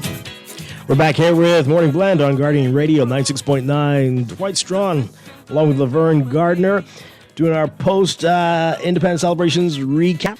Coming up in a few minutes, we're going to be talking about the Agrarian Awards. That's coming up from the Ministry of Agriculture. And a little bit later, we're going to be talking about a documentary examining sloop sailing in the Bahamas and why that is now our national sport. All right, so we're going to get to your text messages. Laverne, I just want to say, just back to my analogy that you say isn't a good analogy about us and right and the monarchy. All right, so let's say Daddy has given you, you could do whatever you want. Yeah, I'm not your boss. You could do. You're big, grown, married people, right, Laverne?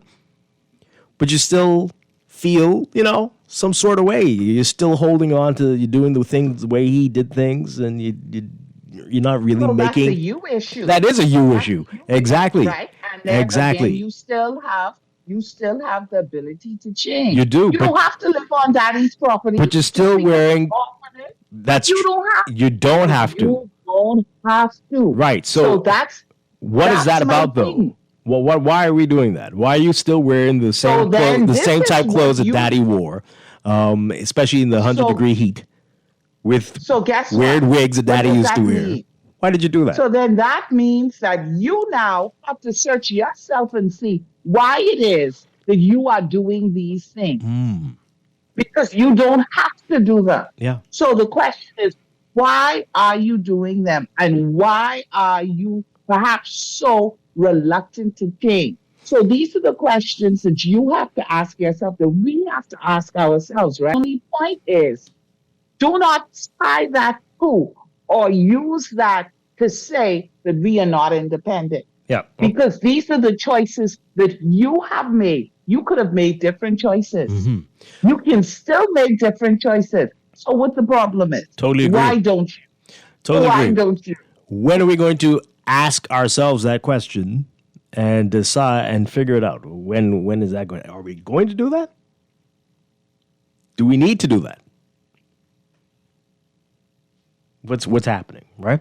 But anyway, all right, so let's get to your text messages. This person says here, got a whole lot of these. Now that we are moving towards 51, let's close this chapter of the old Bahamas, dependent on prime ministers and MPs, and start doing our part, holding everyone accountable, building a new nation.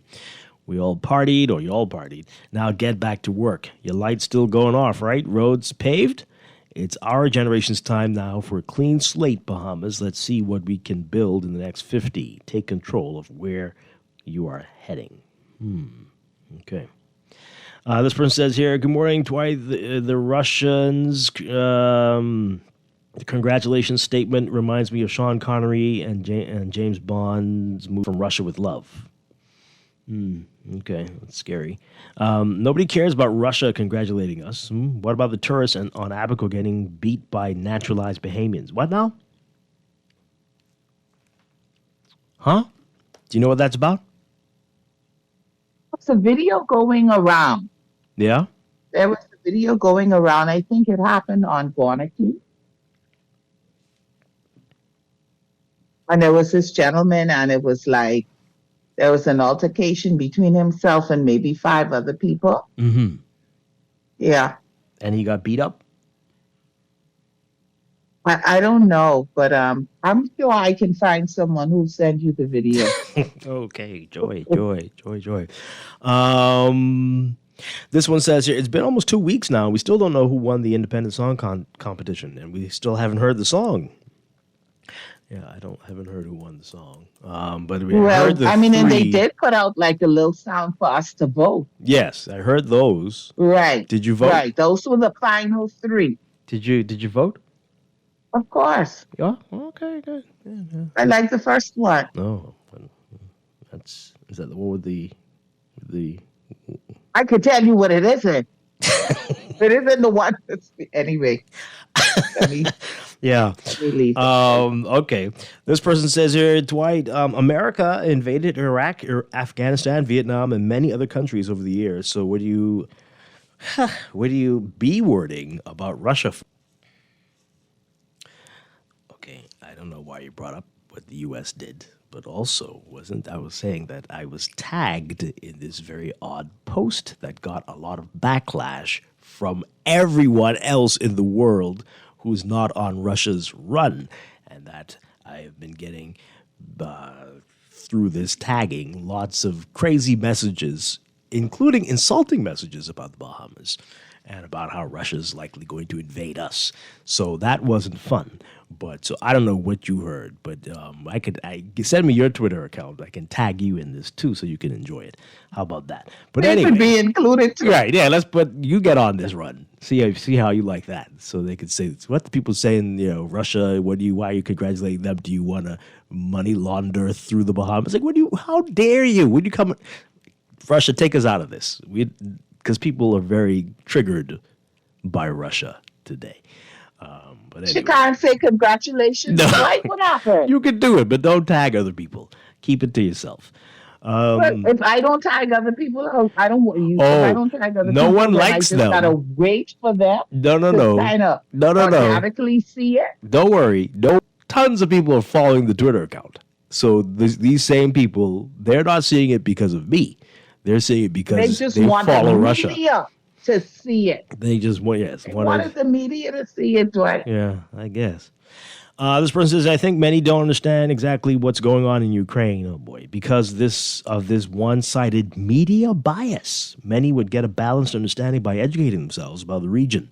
A good place to start is a simple academic lecture by Dr. John Mearsheimer from the University of Chicago on YouTube from 7 years ago, Why the West is at Fault in Ukraine. Like I said, it's over 7 years ago, and he speaks as if it's today, but it's a good start.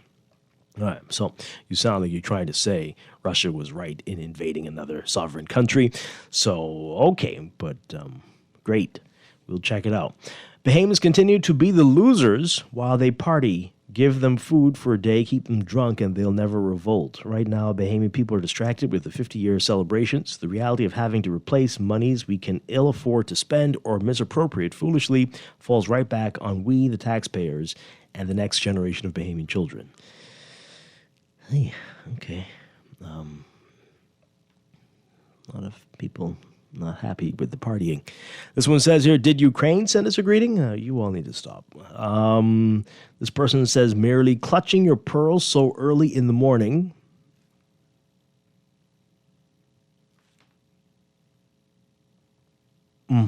Okay. I'm not going to say anything more.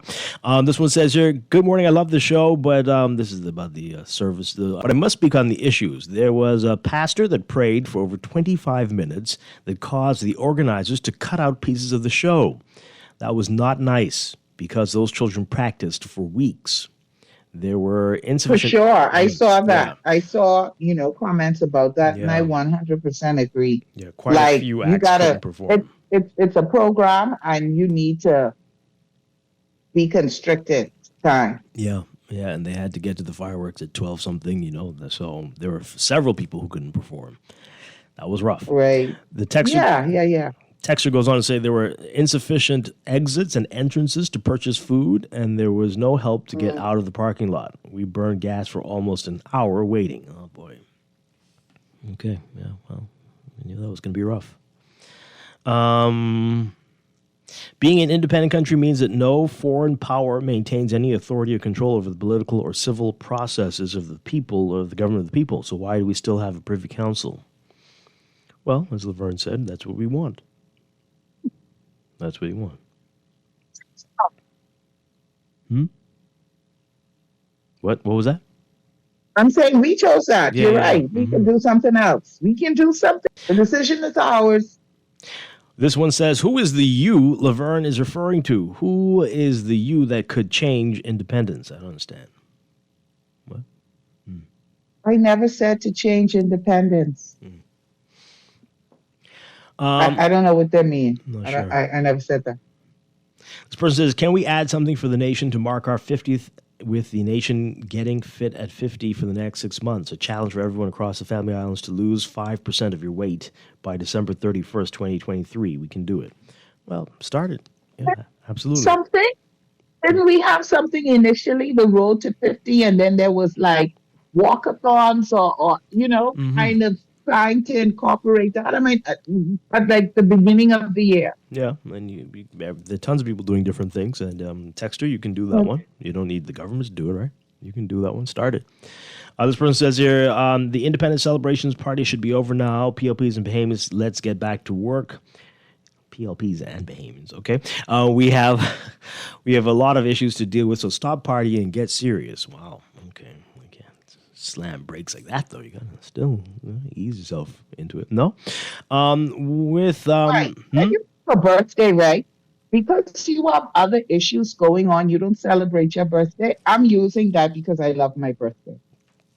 I hear you, right? Or do you just say, you know what? I have other issues going on, so I'm not. Some people are my like birthday, that. just. But balance is key. Balance is key. Yeah. Dwight, what the heck is it with bringing in the Rwandan leader and giving him an award at our independence celebration? Same for the aged U.S. Senator. Now, y'all are rude. She's a congresswoman, and I thought she was amazing. Maxine Waters was amazing. She spoke off the cuff, and I mean, I was so impressed with her. But anyway, if anything, a tribute from each would have been appropriate, not receiving honors. Also, look into that leader's past history. Oh, boy. Okay. Yeah.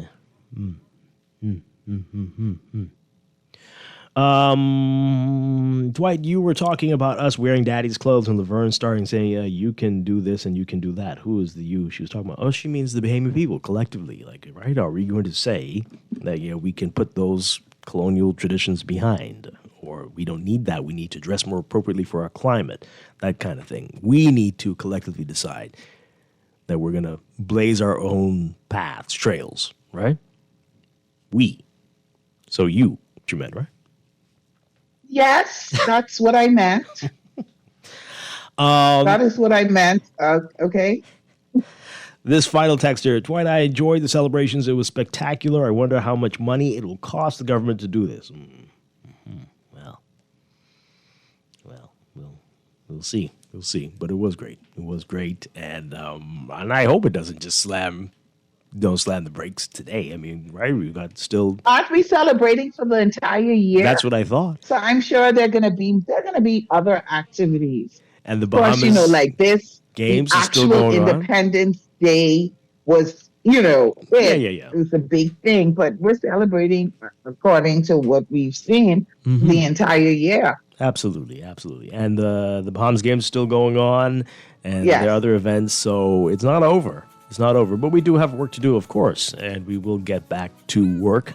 And as I said, balance is key, and so you can do all these things, and you can still take a critical look at what we've been doing and give suggestions and pointers. And but again, congratulations to the Independent Secretariat. That was great work that they did there. And again, so many events happening at the same time. You could pick and choose how you wanted to celebrate, and and I'm impressed with with the people who showed up, and the flags and the shirts and the colors everywhere. It's really been spectacular. Well, we do indeed have a lot of work to do.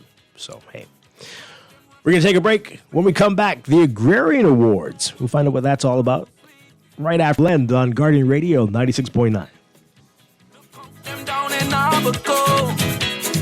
You won't believe how big they grow. The fishing good in Bimini. Catch yellowtail abundantly. Look at the Bahamas, tell me what you see. A beautiful sunshine sparkling in the sea. A country blessed through all its history. We pause to celebrate our golden jubilee. That's the sound of your car or truck. That's the sound of your horn. Get in gear with an auto loan. RBC makes it easy to get your own. Get in gear with an RBC auto loan with up to 100% financing, extended repayment, and low interest rates. Visit rbc.com/Caribbean/gear up. Conditions apply. That's the sound of your car or truck. That's the sound of your horn. Get in gear with an auto loan. RBC makes it easy to get your own. Alive believes loyalty is not without its rewards. We're offering you a summer full of deals to say thanks for sticking with us. Enjoy free roaming, free data, cash back, and more incredible deals. With the certified fastest network in the country, Alive gives you something worth holding on to. Hold on to the best in the business. Alive. Believe, invest. Terms and conditions apply. It's been 35 years since Custom Computers was founded, and we'd like to celebrate that milestone by thanking you, our clients and customers. You've inspired 35 years of expert service and support, partnering with the world's leading brands like HP, Apple, and Microsoft. We take pride in setting the bar for what you expect and deserve from a homegrown Bahamian business. We're here to serve you when you need us, so call 396-1101. Custom Computers, raising the standard since 1987. There's a new electric vehicle in town, the Jack brand of SUVs, trucks, sedans, and commercial vans, available only at Easy Car Sales, home of the fully electric vehicle.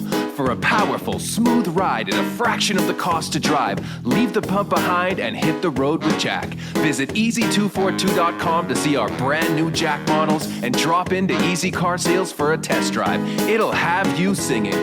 Hit the road with Jack, and don't you pump gas no more. The Bahamas Public Parks and Public Beaches Authority invites all private companies and civic organizations to adopt a roundabout. This is your chance to stand out from the crowd, beautify and enhance our local areas for residents and tourists alike, just in time for the 50th anniversary of our independence. With this opportunity, you can engage persons on the go, generate media interest, and promote your company. Stand out and celebrate 50. For more information, you can call 604-3750.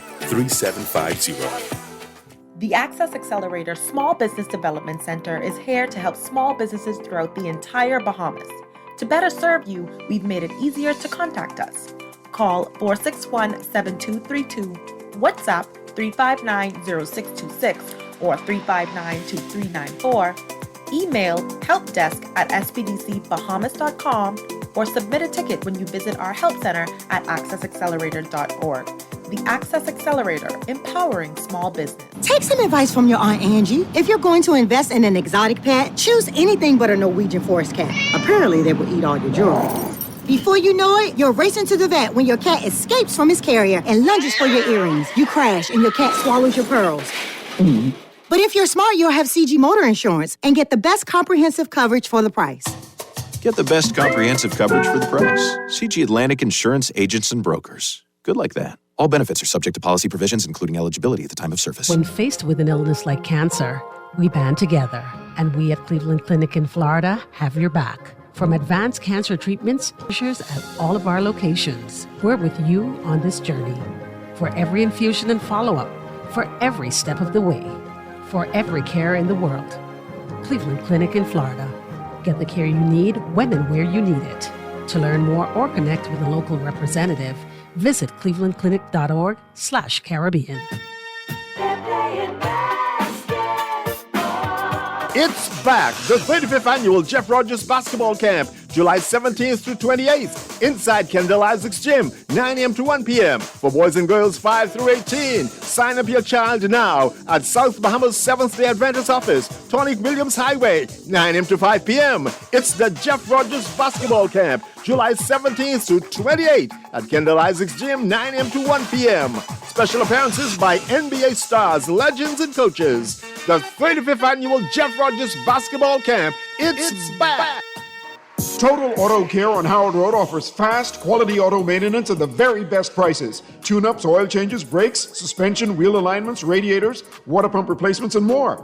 Need quality brand name tires for your vehicle? Tires that'll stand up to these roads? No worries. We supply Michelin, BF Goodrich, Bridgestone, Pirelli, and Toyo. We'll import them fast and install them for you at no extra cost. So when your car needs maintenance or quality tires, we're on Howard Road, just before Burger King. Come see us. Total Auto Care. Call us at 341-6599 or 341-2350. This is Guardian Radio, 96.9 FM.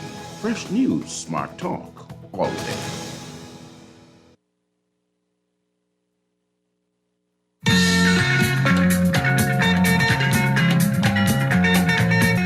I went to a banquet in paradise.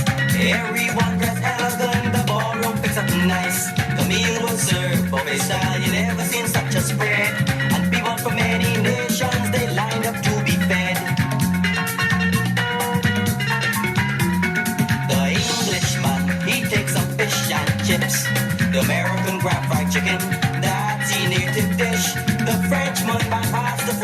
head straight for the wine. The German just click his heel and Welcome back to Morning Blend here on Guardian Radio 96.9. Dwight Strachan, along with Laverne Gardner and the Agrarian Awards. They are coming here to tell us all about this. We're very pleased to welcome from the Ministry of Agriculture, Marine Resources, and Family Island Affairs, Head of Public Relations, Kendia Smith, who is also the chairperson of the Agrarian Awards. Kendia, great to have you with us. Good morning. Good morning. How are you? Doing well, doing well. Happy Independence. Same to you. All right, so Agrarian Awards, this is new. This is new, right? The first time ever? First time ever. So we've partnered with the Agriculture Development Organization and BAMSI to hold this competition in recognition. It is a part of the Independence celebrations. So what we want to do, we want to give away over $40,000 in cash and prizes to deserving farmers in different categories. So the different categories are male and female farmer of the year, which each will get $10,000. Female each will get 10,000. Each, oh, yes. Boy. So okay. it's two different, male and female. Mm-hmm. Okay, and then you have the youth, male and female Prime Minister's youth, male and female youth farmer of the year, which would get $5,000 and a full scholarship to BAMSI. Then we have our Backyard Farmer of the Year, which is a social media competition. Basically, the backyard farmer would send their pictures to our email address, moamrfia@gmail.com. They would follow our Facebook page. We would post the photos for them, and then you get followers to like your photos. And the more followers, and I am saying followers and not likes. Okay. The followers, the persons who follow the page must like your photo. We're not just counting likes. So if you have about 200 likes and you only have 20 followers, that's how much votes you have. Right. So we also have a school and community competition going on. They're separate too. Schools would get about $5,000 in supplies, and so would the community. So that's what we're doing. This is a lot. Okay, Yes. so I want to come back to those awards in a bit. But let's talk about the overall mission here and why this was important. This is important because I've been at the ministry, we've been making a strong push, a very potent push towards food security. And we note that there are some Bahamians who are doing some incredible things to help us with that mission. So we thought that as part of the 50th anniversary of the Bahamas, that it would be good to recognize those who push to feed us and put food on our tables. In a later time, it probably won't be this year, but we'll also be looking at fishermen. So it is a kind of a twofold celebration. But we're starting with the farmers, and we think that farmers need to be recognized for all the things that they do and all the food that they produce and how they help us as a country. Do you have any idea as to the numbers? Like how many people are actually we have about farming? 5,000 registered farmers. Yeah, okay. And the thing about it is, even if you're not registered, we're encouraging you to register so you could be a part of this. But registration is at the Department of Agriculture. You just go in and say that I want to register, and they give you, and you give the name of your farm, and that's it. There's not even a cost to it. So, yeah, that's about 5,000 registered farmers throughout the islands of the Bahamas. Yeah. And any islands in particular where do you see a higher concentration of farmers? Not in particular. I know that Andros is quite serious with its farming, so is Cat Island. There are a few in Adzuma. Grand Bahama has been... Grand Bahama? Yeah, Grand Bahama has a few. Because what I'm seeing from the nomination so far, Grand Bahama is trying to give New Providence a run for their money. Really? Yeah, and then... Laverne, what do y'all grow in Grand Bahama? Well, more important than what we grow in Grand Bahama is your surprise and your tone, Dwight. Grand Bahama, really, we got to talk about this off air. I see you're avoiding the question. Yes, we are growing stuff in Grand Bahama, and we are encouraging more and more people to even begin with backyard farming. So let me say thank you for doing this, for acknowledging the farmers. Thank you. I think this is a great initiative. Thank you. Thank you. Can you tell us what they're growing in Grand Bahama? I don't know what they're growing in Grand Bahama. I'm not gonna lie. But I know that they. You were surprised to hear this. No, I No? wasn't really surprised because when we visited Grand Bahama a few times and we've seen that there are some people growing different crops. Okay. But I'm not Right. quite surprised. And I can say, I've been trying new technologies with farming as well, such as hydroponics. So I'm not that shocked that Grand Bahama is rising Thank when you. it comes to agriculture. Thank you so much for that. Okay. Well, that's Dwight has a beautiful. problem. Not at all. I just, we learn a lot of things in school, and I Yeah, don't but- recall ever yeah. hearing much about Grand Bahama. Yeah.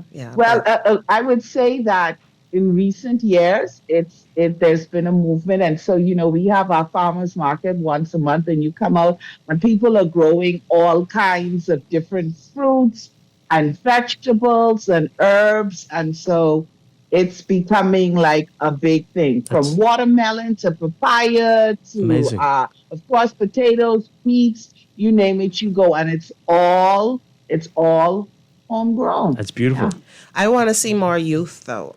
We've been seeing a lot going for the top prizes, naturally so. But we want to see more youth come and nominate. You go to adobahamas.org. It takes you about a minute to nominate, and the cash prize is $5,000 plus a full scholarship to BAMSI. We really want to see the youth come out and show up. We're going to take this to the next level.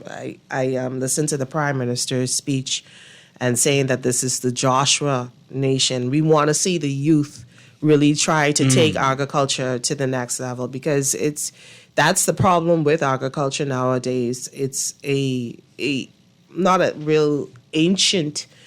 It's an ancient profession, but we have an aging population that is farming, and we need more young people to take this to the next level because we really need to become more food secure. If anything, COVID has taught us, Russia and Ukraine's conflict has taught us that we could get cut off at any time, and we have to be able to feed ourselves. There are countries, our Caribbean counterparts, that can definitely feed themselves and wouldn't even blink an eye if they cut off from food supplies, and we need to be doing the same. Yeah, absolutely. So what will constitute, like how will you determine the youth? What age groups are we looking at here? Under the age of 30.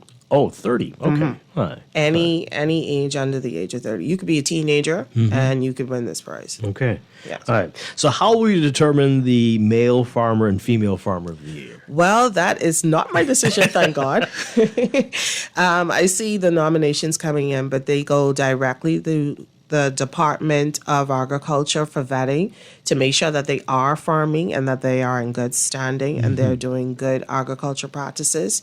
And those names will be taken to a special blue ribbon panel filled with farming experts, and they will knock that down to 4 finalists. Okay. And 4 finalists will be knocked down to 1 winner, and that will be announced on September 16th at Margaritaville at 7 p.m. That's going to be a big event. Yes. Okay. So you're going to have people growing crops competing against people who are raising livestock. No. No? It's general. It's a general thing. We just wanted to hit all the categories. I particularly love the backyard farming category more than anything.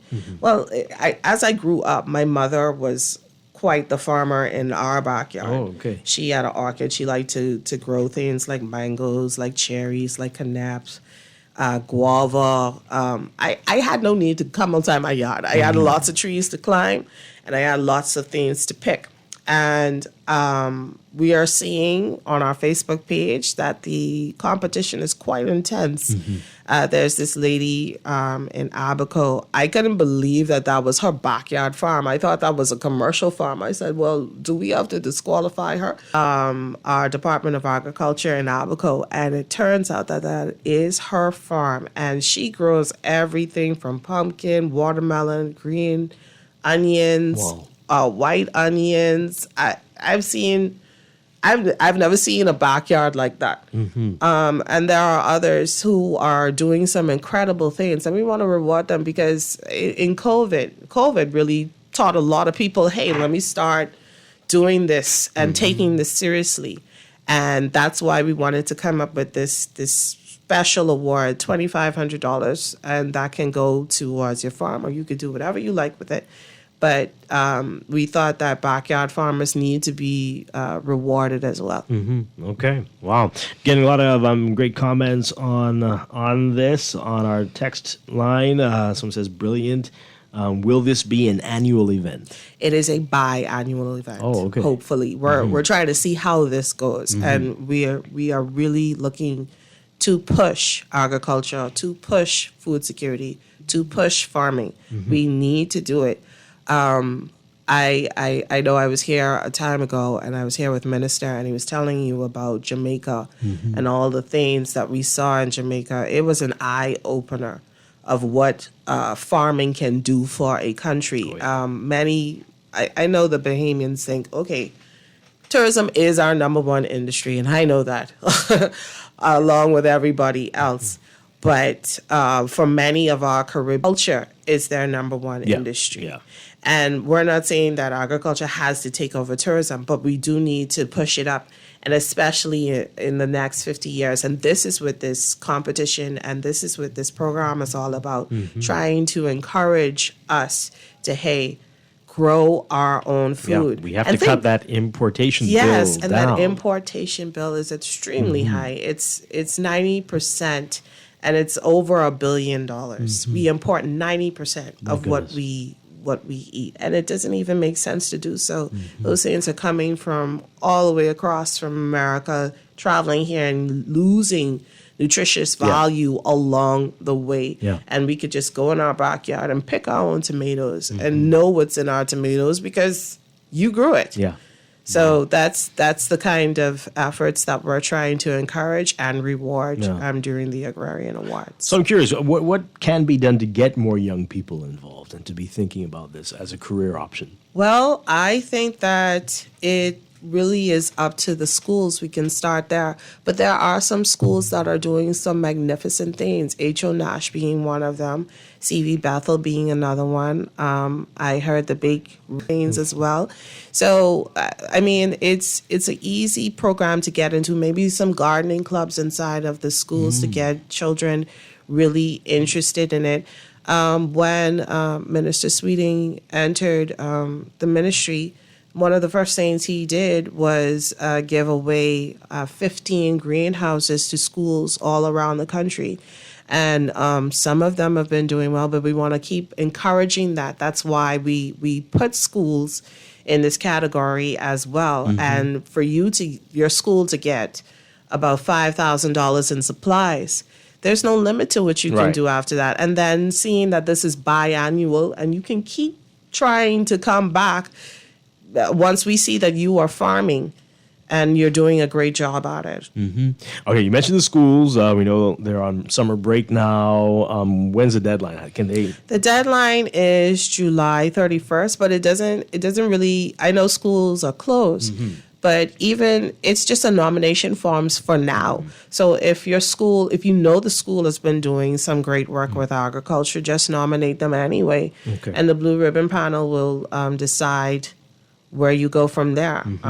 But we know that there are some schools who have been doing a magnificent job throughout the school year, and they deserve to be rewarded for that. And communities as well. Communities meaning churches, neighborhoods. If you know that your neighborhood has a great backyard garden and they've been giving crops. I know in my neighborhood we started something like that where they were giving peppers to everyone. You can nominate as well, and you could get $5,000 in supplies. That's not cash. No one's going to get that. And schools as well, that's in supplies. But it goes a very long way. Oh, yeah, definitely. All right, so a couple of these messages are, I guess, messages for your Department of Agriculture. Some specific things here about, I'll just read this one for you. Can you please ask the department and the minister to help the people in Abaco? They need to be able to provide farm registration. I have been waiting for weeks just to register for our.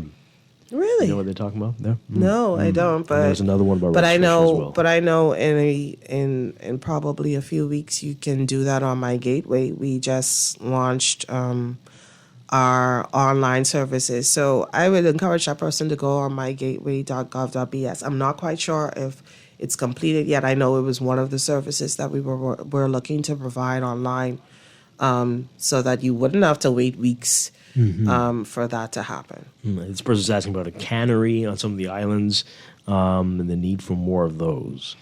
Well, we'll do another show on that. Yes. We'll talk. Okay, Maybe the wrong person to ask, but we'll look into that for you. All right. So one more time, let us know.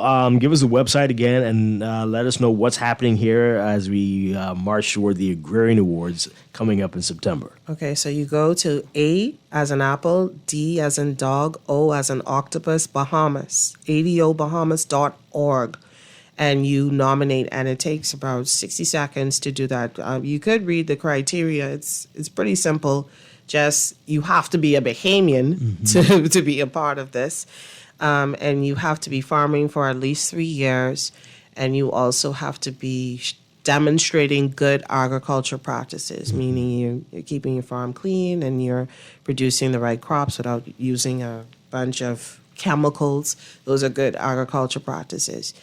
And for the backyard farmers, you only have to email us at moamrfia@gmail.com, and we will post your photos for you, and you can encourage your friends and family to follow the page and vote for you.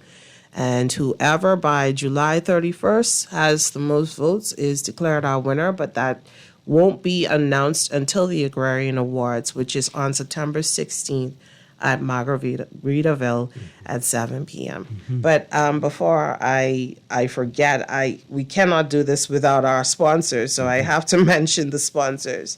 So our sponsors are, of course, BAMSI, Super Value, AFS Insurance, Alive, Island Site Development, Royal Caribbean, Caribbean Bottling, Centerville Food Store, The Movie Group, and also our media partners, the Broadcasting Corporation of the Bahamas, Jones Communications, the Guardian Group of Companies, and the Tribune Media Group. Okay, all right.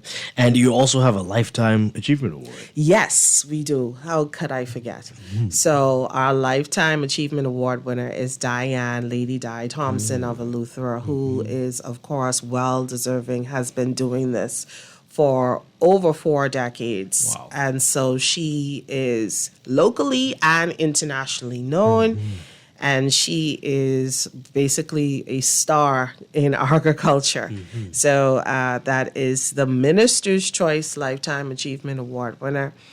And again, this is a biannual thing, so she won't be in every year. Right. So that's another encouraging thing to do for those who think that, I'm not being appreciated. Just keep pushing, and we will reward you for something like this in some year to come. Yeah. I'm just thinking about it. I mean, I hope there are young pineapple farm take the mantle from Lady Di there, but boy, great opportunities, many opportunities out there. All right, Candia Smith, thank you so much. Looking forward to this. Again, the deadline is July 31st. Yes, for nominations, July 31st is our cutoff. That is it. After that, then we focus on getting you tickets to this wonderful event. And it's a green carpet event. Yeah, it's going to be a lot of fun. It's great. Yeah. Wow, wonderful stuff. Candia Smith, thank you again. Appreciate it. Agrarian Awards, folks, coming in September. We're going to take a break for news and be back. This is Morning Blend on Guardian Radio 96.9. Stay with us. No more, he had 5 pieces of chicken, macaroni and cheese, roast beef, pork chop, rice, and black-eyed peas. He had cucumber, crack con salad too, potato salad, coleslaw, just to name a few. Now where he was, I asked him, say, oh boy, is that all? No, I'll be back for seconds. These plates are far too small, and he had 5 pieces of chicken, macaroni and cheese, roast beef, pork chop, rice, and black-eyed peas. He had cucumber, crack con salad too,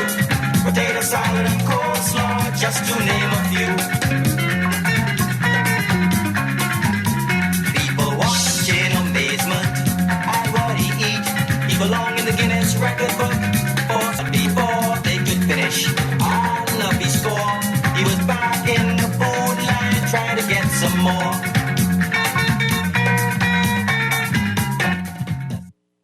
This is Guardian Radio 96.9 FM, Nassau, Bahamas.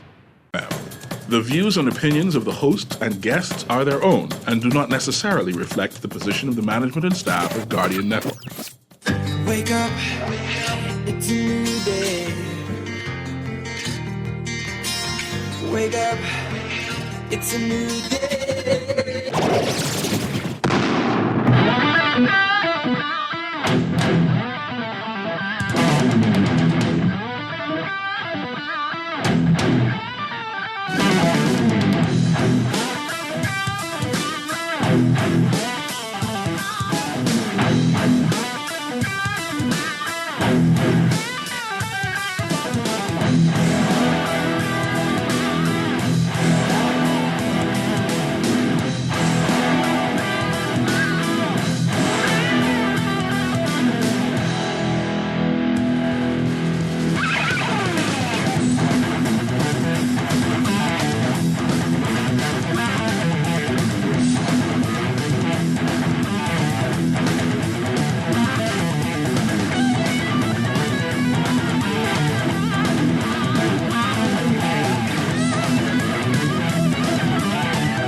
Good morning and welcome to Morning Blend Business on this Tuesday, July 11th, 2023. Welcome back to our Morning Blend listeners. Once again, I'm Dwight Strachan along with Laverne Gardner.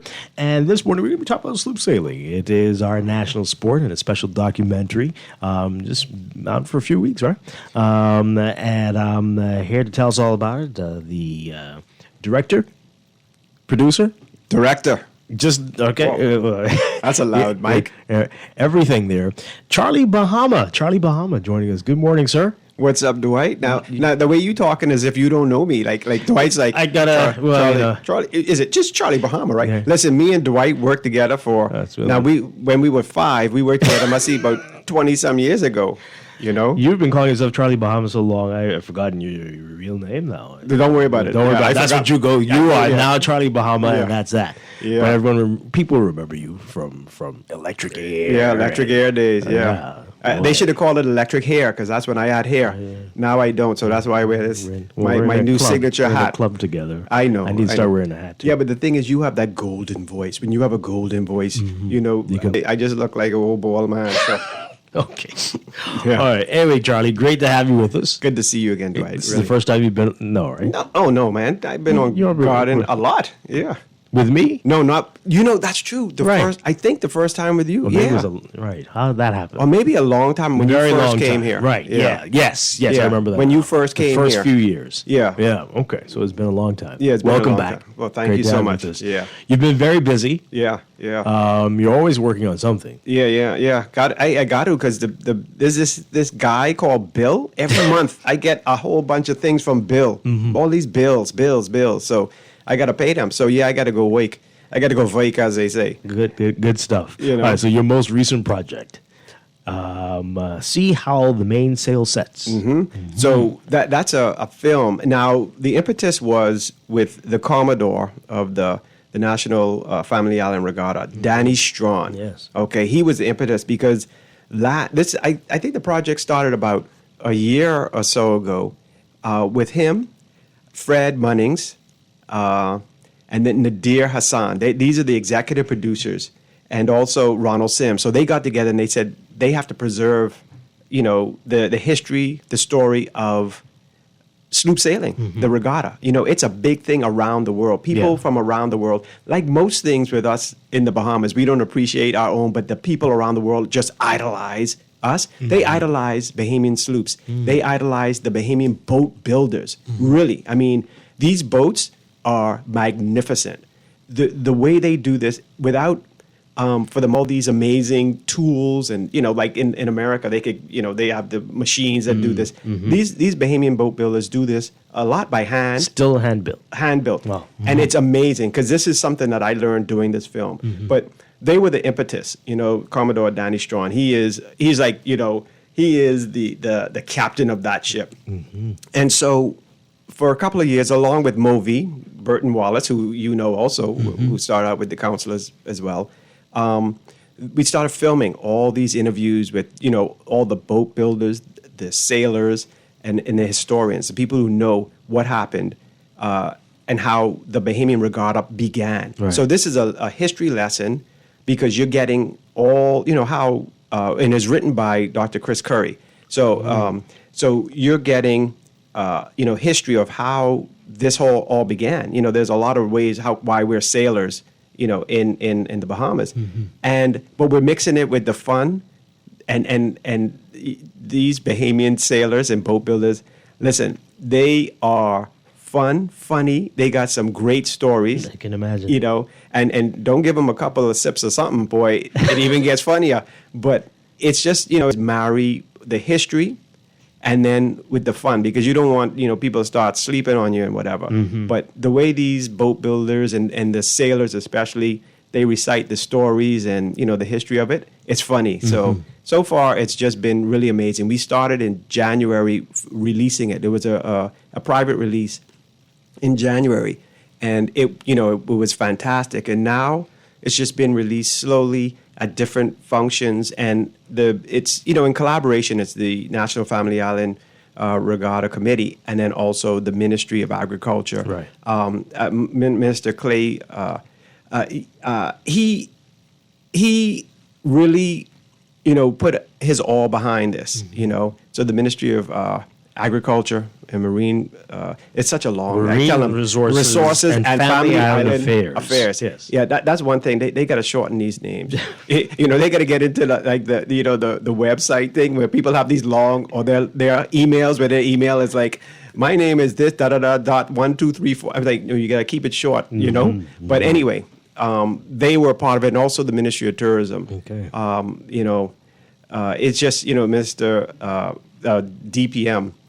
Chester Cooper, he was a part of it as well, and also the Prime Minister, because they used this film because their intention, they wanted to make sailing the national sport. And you'll hear some funny stuff about people talking about cricket in this. They'd be like, like if you stop cricket right now, nobody will even notice, but you try disobedience here. Of course. They used this as a way, and the Prime Minister made the announcement in the film that sailing was going to become. At least that was their hope, and they did it. Happened. So that's amazing. All right. So when did you start? You said years. It's been like 2 years. Okay. Movi started filming all the interviews, and then last year we put it all together. We started, the editing, because there's a lot of history. Formulate that into a story. To keep it moving and go sort of chronologically, the first part, because this started like, you'd say, it started when with the Arawaks and all them, on their boats and how they did that, the sailing. And then when... And you go back that far. Oh, yeah. Document. Yeah. Okay. But that's just short. We just want to catch them up quick, like in the first 2 minutes, before the credits even roll, the first 2 minutes, you get right up to, a little bit like in the 1960s, because that's about when the regatta, the regatta started. So yeah, and it's a just quick history lesson, and the rest is just fun. Yeah, So how long is the whole movie? It's an hour 30. It's a full film, and it's airing around the world as well, and also. I think probably our last one in the U.S. will be at the Fort Lauderdale International Film Festival in November. And it aired here at the Bahamas International Film Festival. That was amazing. Leslie Vanderpool at the Bahamas International Film Festival. That was like our big to the public here. Because we had a couple of private ones. And actually, I'm in town because I'm filming. Also, we had a showing out at Lyford Key last week. This is all the, independence, our 50 years. So we're celebrating it. And sailing is, the national sport. So a lot of people have been showing it the film, and then in the Fort Lauderdale International Film Festival in November. So if any Bahamians or anybody hearing this now, if they'll be in Fort Lauderdale in November, they can come out to that, and it's always going to be fun because I've had a couple films in that, and whenever, like, I had my Swimming Pigs film, I had a film on the Swimming Pigs. I had a little pig on the red carpet over there, and we had Junkanoo and everything. So when you come to our things, wherever, even in London, we showed the Swimming Pigs film in London, and we had a pig. Took a pig too. And we bought a little piece of Bahamas, and we had Junkanoo. We had all kind of things. That's so, excellent. Yeah. So any plans for a run in the theaters here? Is that likely to happen? Yeah. So that would be, like, I'm the director, but the National Family Island Regatta and also the Ministry of Agriculture, they're going to be releasing it. And I'll drop a little thing. We were talking about it. We want it for the kids. So they've been talking with the Ministry of Education. And so I will probably do a shorter version for the kids. Because kids came out last week and they love it, because there's a lot of that's another thing. We need more, the youth to get into it, and also the boat building, because that's a dying art. And when I tell you that's an art, it's an art. I saw them building it. So even for the opening credits, I filmed them building the boat. So I made a very artistic intro. And it takes a long time because to tell you, like, I told them, okay, listen, I need to film this part next week. They said, yeah, no problem. Next week came and they weren't nowhere near finished because, like, just to sand the boat takes about a week. Oh, wow. Just to sand it, because they start with a heavier sanding paper, then they go thinner, thinner, thinner. By the time they're finished, they take a piece of wood that's rough, just wood from a tree, and it's like glass by the time they're finished. When I tell you glass, like when they paint it, you think it's glass under there. Reflection, yeah. So generally, how long does it take from start to finish to build a boat from what you saw? Oh, Lord, I don't know. I mean, to build a boat? I can't even tell you. It depends. It depends on the boat builder. Yeah. Some of them could take months. But it's probably months. I didn't see them build this boat from start to finish. I saw them. That's what I'm trying to tell you. Sand it. So sanding it took, and this was already a boat. They just it was already built, and they were sanding it. That took weeks just for the sanding. So it probably takes months, and it depends. Like like all of us. Even artists, so that could take years. Some of them have it in the backyard for years, but it takes months and it takes a lot of money and manpower. But that's what we need to do. Is not only the youth, which there are a lot of youth programs for sailing. So if you have kids that want to get into it, go do that. Yeah. But boat builders, we need some. Bahamians are really good with their hands. They're good with making things, and this is an art. So if there's somebody out there, woodwork people or people who know how to build things, they should get into boat building as well if they can, just to keep the art alive. Because, like I tell you, this is a national treasure. Yeah, I have so many questions now. I mean, about the shelf life of a boat. How long can you sail one before some of these boats have been for years, like for 20 years. But but then they replaced the planks, and so even like the boat, like this is the one I was filming. It was a boat that's been sailing for many years, and they hand it down. Some of the sailors when they get older, and they hand it to another young sailor, and then they'll fix it up. But it does. I mean, people are still building boats, but a lot of these boats might be the old boat, and they keep it because it's like every island has a different shape, a different style. Different boat builders have different, things. So somebody might go like, "Oh, I want a Long Island boat," or I want a Mangrove Key boat. I want an Abaco boat. And they all have their own distinct style and shape and everything. So some people will say, "I want that boat," and they'll just, the line is already there, so they'll just replace the wood and then sand it down again. Wow. But it's especially the A-class. They're big boats. And it takes a lot of money to keep those up. I mean, it's like $250,000 or so invested in these boats. Somebody's saying that you need to get this on Netflix or get some sort of streaming service. Yeah, no. So this year we're doing it mainly for the Bahamas. But we are talking with people around the world now, distributors, and like Nadir Hassan, he's like a Bahamian. He's been doing stuff in the Bahamas for many years, but he was with the New Orleans Jazz Fest and Fred Munnings. They are, and myself, but we're getting it into the international realm, and that's what's this year is mainly to show it mainly to the Bahamians. But like I said, it's going to be showing in film festivals around the world and ending in November with the Fort Lauderdale International Film Festival. But the intention is to get it onto a streaming service as well. So hearing you talk, and there's been a lot of discussion about this, now that we've made this, what are we going to do differently? And hearing you talk, I mean, this is some excitement that some things I never even thought about with sailing. And this will go a long way, I'm sure, into getting younger people interested. But I don't know if you have any insight into what some of the plans are.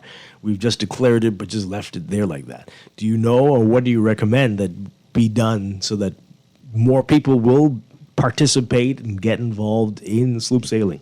Yeah, well, the folks that know a lot more, I'm more the creative. Like I took all this body of work and what we did, and like I said, Dr. Chris Curry, he did all the background, getting all the information, the history, and writing it. I just made it more creative. I've learned a lot from this, just reading this, and obviously the script over and over and over again, and hearing all the different stories.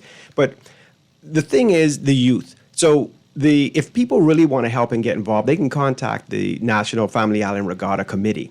Okay, Danny Strachan was the Commodore, and it's going to keep going on. Actually, one of the young folks in the film, Dallas Knowles, and he is the nephew of another fame, Sir Durward Knowles.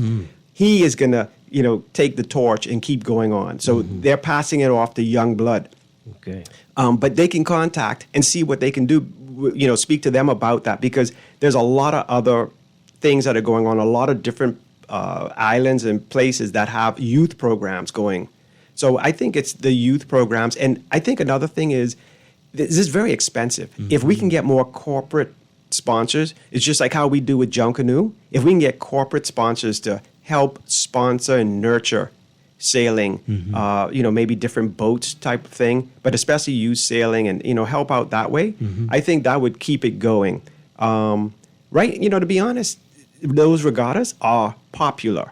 In the film, is like they had some funny jokes. What one of the guys said, with the regatta, whatever island it goes to, when the regatta go, you might start off your company, or, like if they selling stuff or whatever, you might start off in the red, but when the regatta come, you in the black for the rest of the year. Like that's how much money is brought to each island when a regatta hits that island. So it is a money-making thing. It is popular. So corporate sponsors, they should be there, because you're going to have people there watching, and people love the regatta just like they like Junkanoo. So I think corporate, if they could help out a little bit more. Yeah. And like I said, that's not my part of it.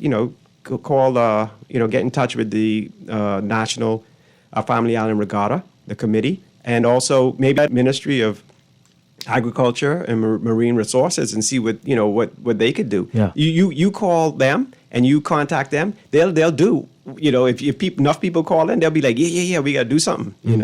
But Clay, Minister Clay Sweeten, he was really integral in helping, and I'm happy with the way they responded, and just excited about it. Yeah. So. Boy.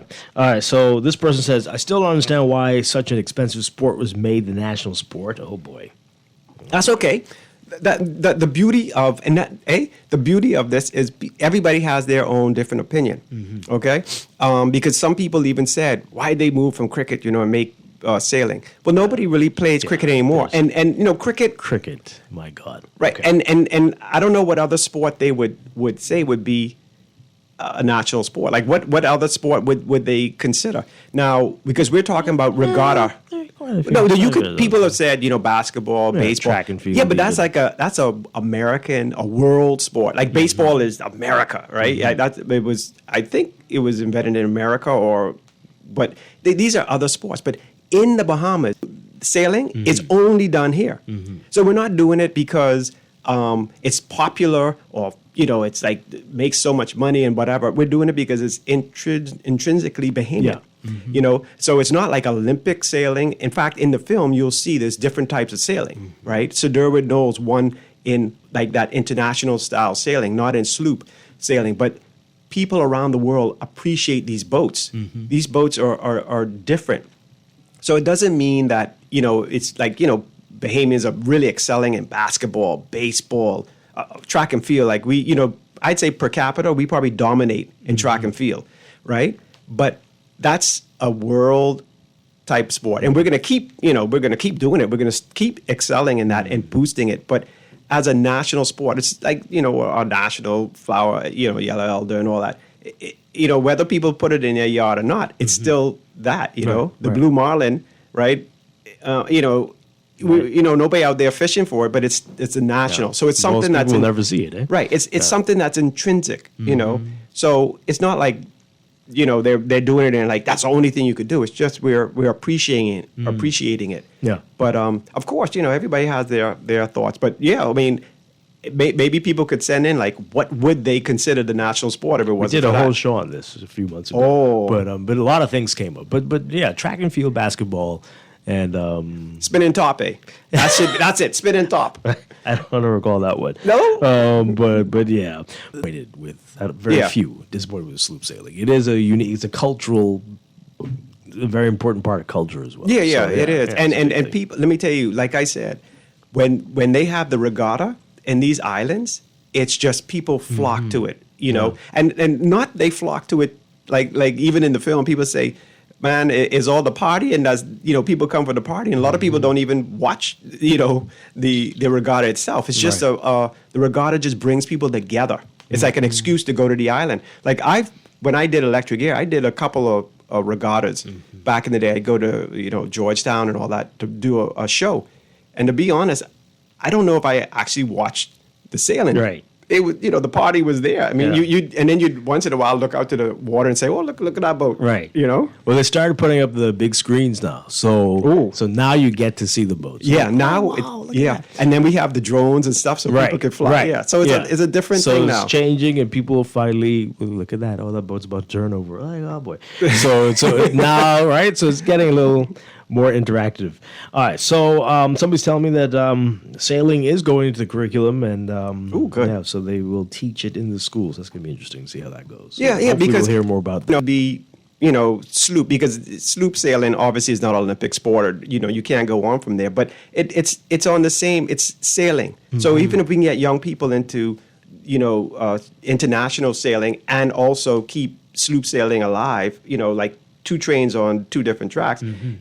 It's a career around the world. Yeah. So, all right. So let's see if we can take this call, and then I want to get, if you don't mind, if you can stick around. Oh yeah. I want to talk about TV and film in Bahama. general, Yeah, all Charlie that Bahama stuff, show. and what you're doing. Yeah.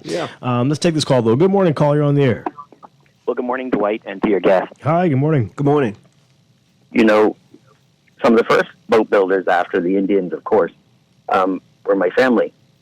And as recently as 1920s, my father was in Abaco, cutting down an Abaco pine tree, bending the planks, and hand building a wooden skiff.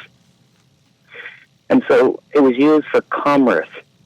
You see, boat building there was no planes at the 17 and 1800s like that. So we had to have boat building to move items through the islands. And you're right, it's a culture that's being lost. And I don't know, I think nationally we should try to preserve it. But to answer your question, someone threw at you, why such an expensive sport? It's not expensive to join a team and be a part of the sailing crew, is it? No, not if you're going to be a part of the crew.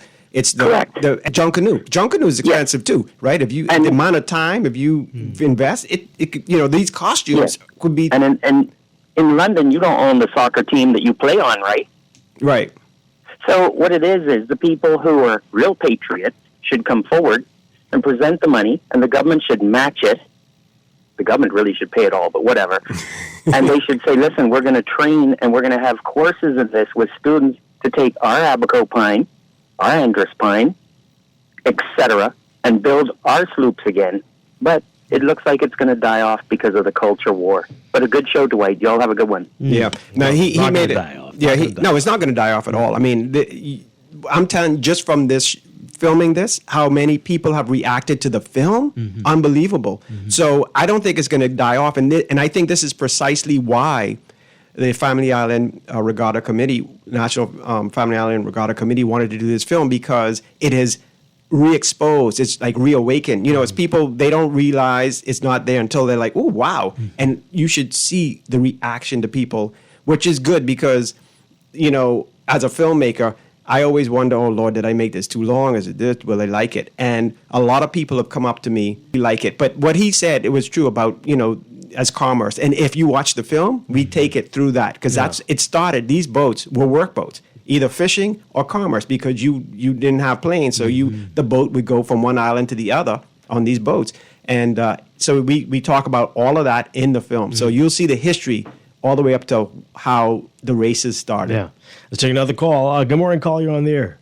Good morning, Dwight. Hi. Hi, Freddie. Good morning. Fred Munnings. So this is one of the executive producers, and with him and Commodore Strachan, they were the impetus. Ronald Sims, they were the impetus to actually making this happen. Excellent.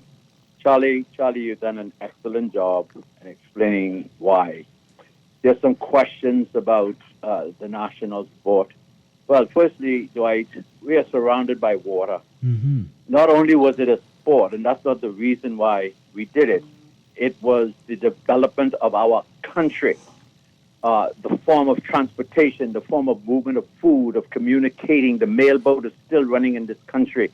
The regattas, as Charlie already articulated, not only fun and cultural, but it brings economic viability. It is crucially important. Thirdly, it's the most unique form of sailing found anywhere in the world.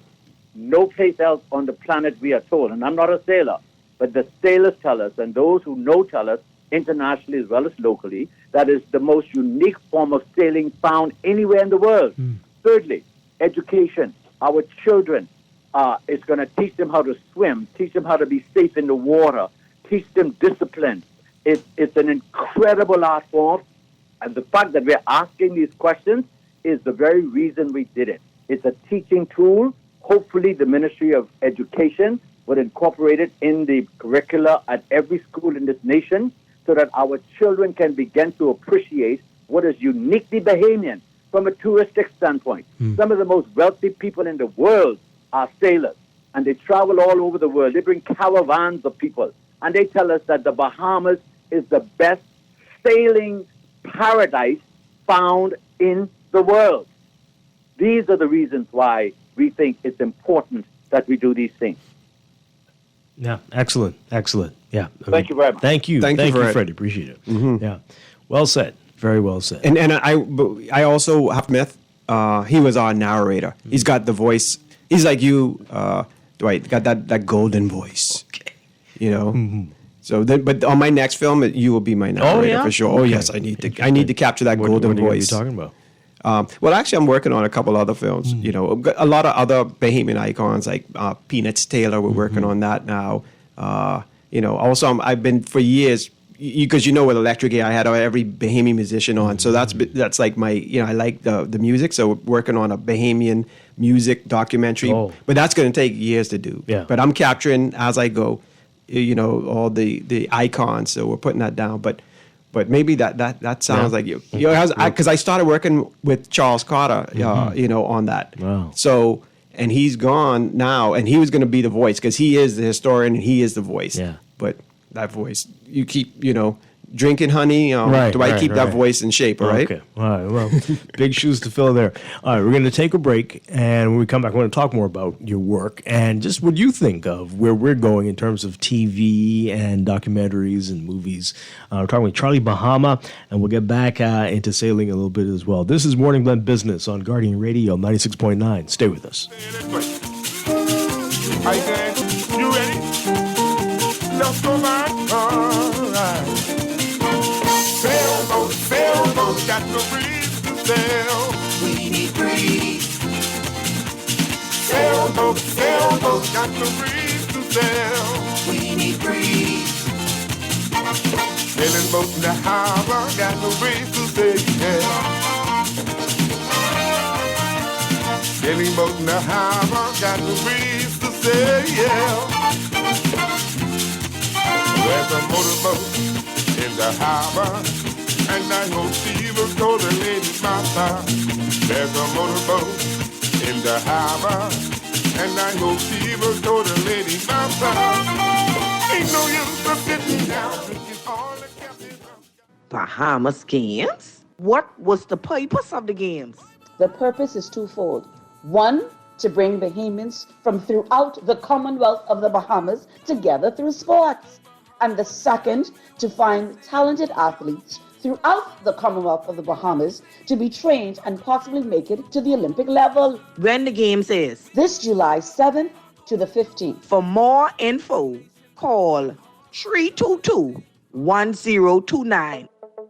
Tired of banks forcing you to use technology to bank the way they want you to? Your convenience is important. So no matter what your banking needs, Commonwealth Bank's friendly staff are always available in branch for that personal one-on-one service. But when you choose, our online and mobile banking app offers you state-of-the-art functionality. The choice is yours. Commonwealth Bank. Bank the way you want. Indulge in an experience that awakens your senses with Nescafe Gold. Premium Arabica coffee beans, carefully selected, roasted to perfection, and finely ground, resulting in a unique and unmatched flavor and aroma that captivates the senses. Enticing aroma, smooth taste. Elevate your coffee experience with Nescafe Gold. A lot of folks are wondering, what is the Agrarian Awards? It's an award show to celebrate the people who produce the food that feeds the country. So September 16th, we're giving out trophies and money to young farmers, backyard farmers, sheep runners, goat herders, pea pickers, onion planters. Basically, everyone. But we couldn't fit all that on the invite, so we put Agrarian Awards instead. Go to adobahamas.org to find out how to nominate your favorite agrarian. The Agrarian Awards, September 16th. You've tried everything. ASUS with your mother's cousin's sister's auntie, and even hiding your money under your mattress. But is your money safe? Your Bahamian dollar deposit in a member bank or credit union is insured up to $50,000. If anything happens, your deposit due thanks to Deposit Insurance. Visit Deposit Insurance Corporation at www.dic.bs.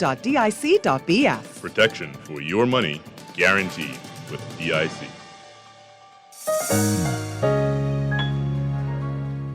Tired of paying too many bills and loan payments each month? Shrink your monthly debt payments down to one easy payment with our debt consolidation loan. It also has a built-in savings that pays you 5% interest. Inquire about our debt consolidation loans today. Call 356-7764.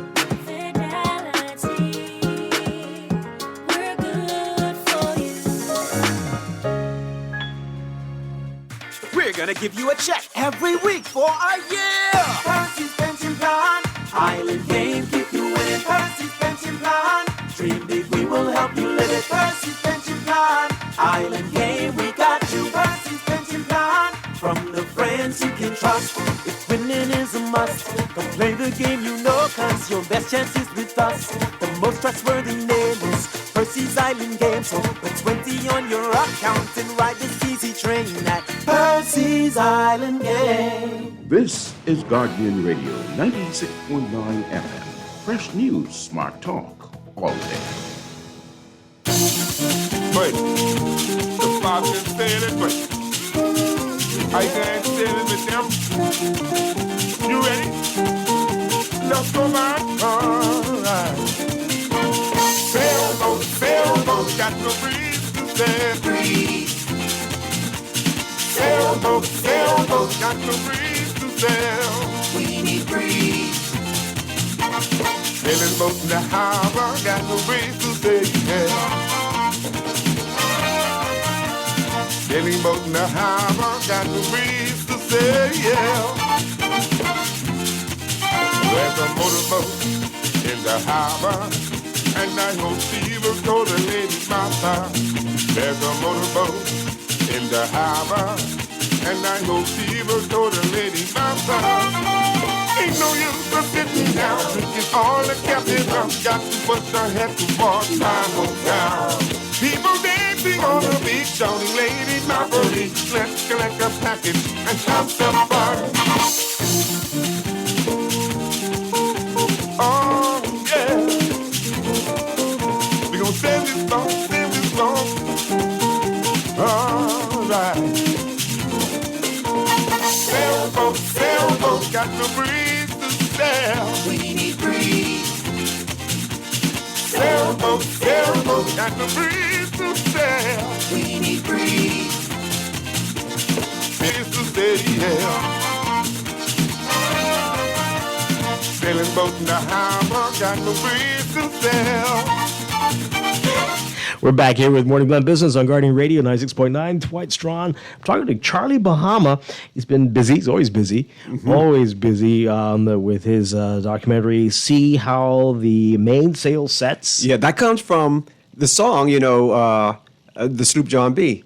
See how the mainsail sets. Ah, okay. All right. Cool. Yeah. So, I made it. I wanted to make it artistic instead of just being like the story of Bahamas. Right. I wanted, we made this artistic, so it's getting you all this information, but it's really beautiful shot and the intro and see how the mainsail sets. Okay. And so sailors know what that means. Yeah. Yeah. All right, let's take this call and then we want to talk to you about just the industry that you're in, how that's going. Good morning, call. You're on the air. Good morning, Dwight. Hi. Good morning, Charlie Bahama. Good morning to you. I like that voice. Sparky here. Oh yeah, of course. I remember your old man, boy. He was a cool cat too. Oh yeah, he was. They love to hang with the guys. You don't have to say that twice. It wasn't once in a week. It was every day. You know it. We met at watering holes and different things. You got more holes in the water. Yeah, I don't think it was water in those holes. No. It was a living paradise. But since I knew you, you were always showing Bahamians how to be Bahamian.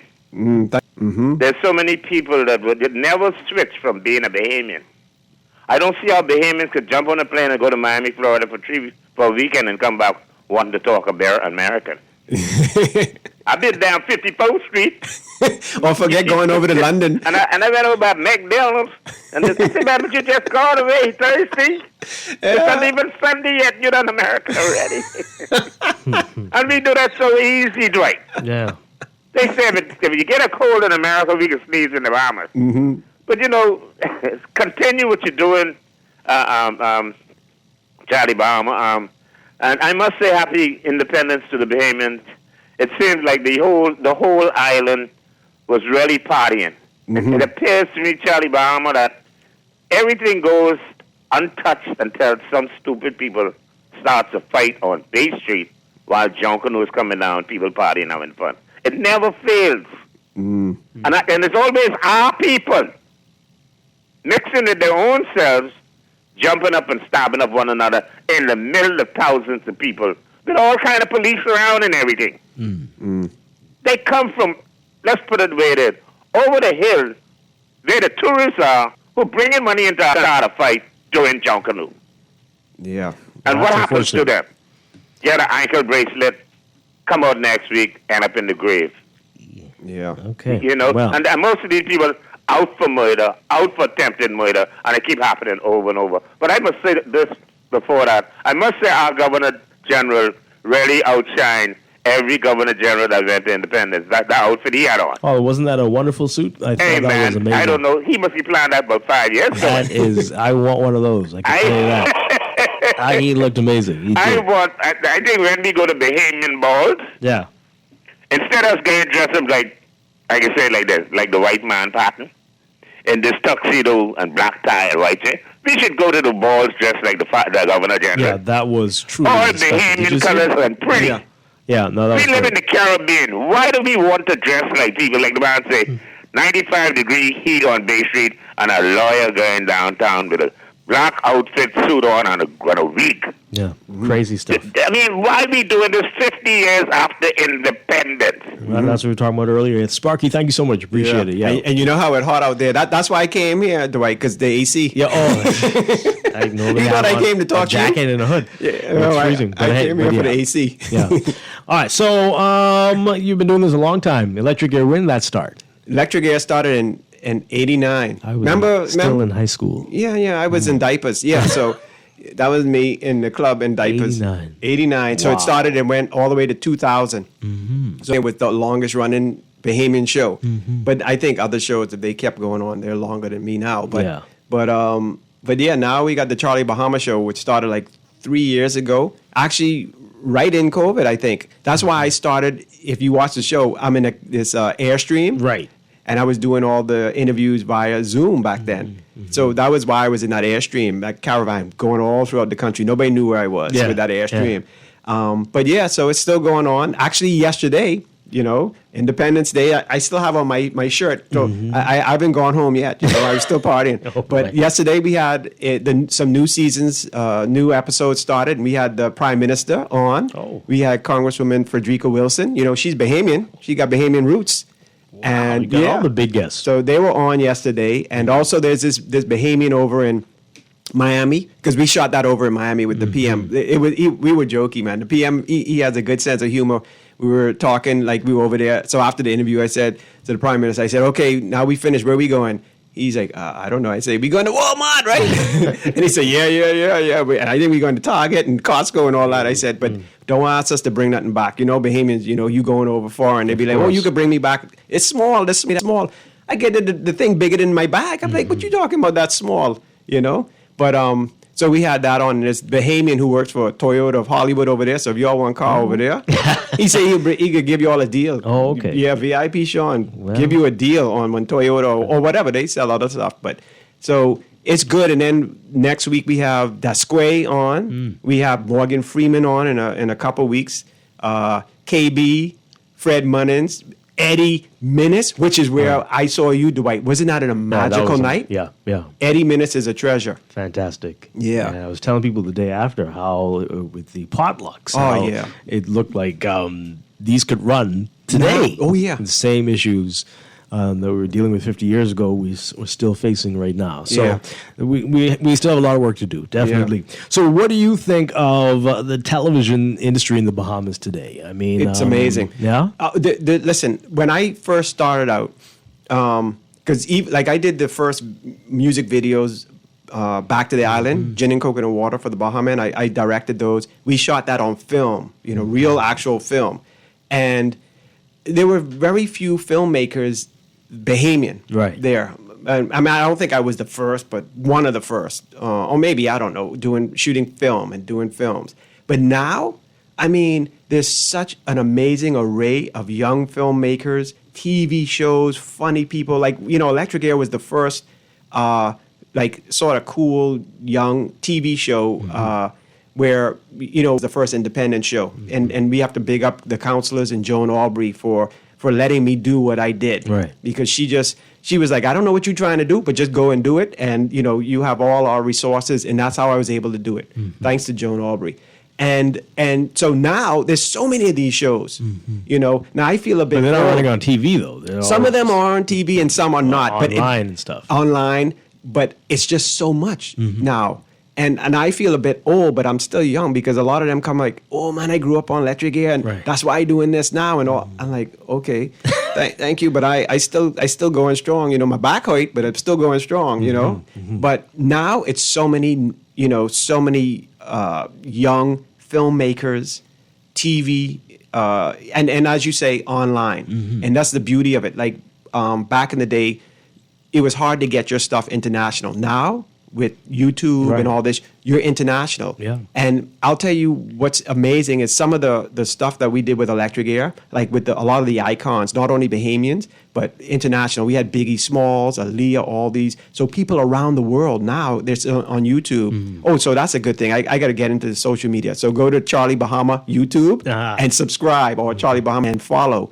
But a lot of people around the world are looking at all these interviews and they're like, wow, who And now they get to see a little bit of the Bahamas because it was Biggie when he was here, Lenny Kravitz when he was here. All these different people, Aaliyah, P. Diddy, Beyonce was on Electric Air.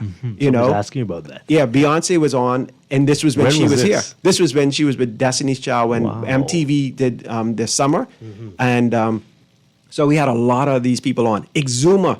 So you know Jordan Peele did that movie Nope. Right. Okay, and he Based used on that. He's like that inspired him. That's crazy. And it was really cool because I had put up a thing with me and Tony McKay, Exuma, who I've had on a lot of times. He was a great friend. And Jordan Peele put it on his channel, my interview with, so Electric Air was on Jordan Peele's Instagram or whatever it is. Somebody sent it to me and said, oh, Jordan Peele took your thing and reposted it because he was saying how Exuma inspired him. And so this is what, you know, all our old Electric Air, the classic, iconic interviews are starting to go up now on, you know, Charlie Bahama YouTube.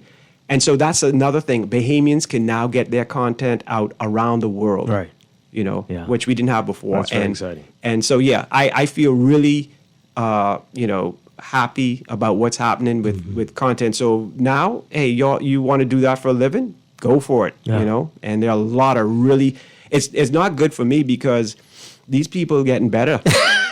You know, I mean, I'm learning from these young people, you know, because higher. Yeah. So that's good. That's encouraging. You put a very positive spin on it. Okay. Oh no, it's the sky's the limit. Really, it's only going to get better and better and better for Bahamians who want to get into this field. Excellent. And the same. I mean, think about you also way back. Was one radio station. Now look at all these radio stations and all the opportunity that people have in radio. You know, and your show goes around. You know, people anywhere in the world could watch, listen. You know. Very true. Yeah. So exciting times indeed. Let's take this final call. Good morning, caller. You're on the air. Hi, Dwight. Sorry to call you back. I just wanted to ask Charlie Bahama something. Charlie, have you ever interviewed Duke Harold Strachan up on Soldier Road? Oh, yeah. You know this man is 90 years old and still teaching children how to play music. Wow. He still owns the Bahamian Youth Orchestra that performs once every year at I think it's in Joseph's Hall. And this man is every day he has music classes and has like an orchestra. Yeah, no, I know. On I had him. Sometimes he has an orchestra playing in the gardens, in his yard. I had him on Electric Air probably more than once. And a Ronnie Butler documentary a couple of years back, which we are still going to be putting out with Ronnie Butler Jr. And we filmed with him and Ronnie. They had a lunch, so that was magical.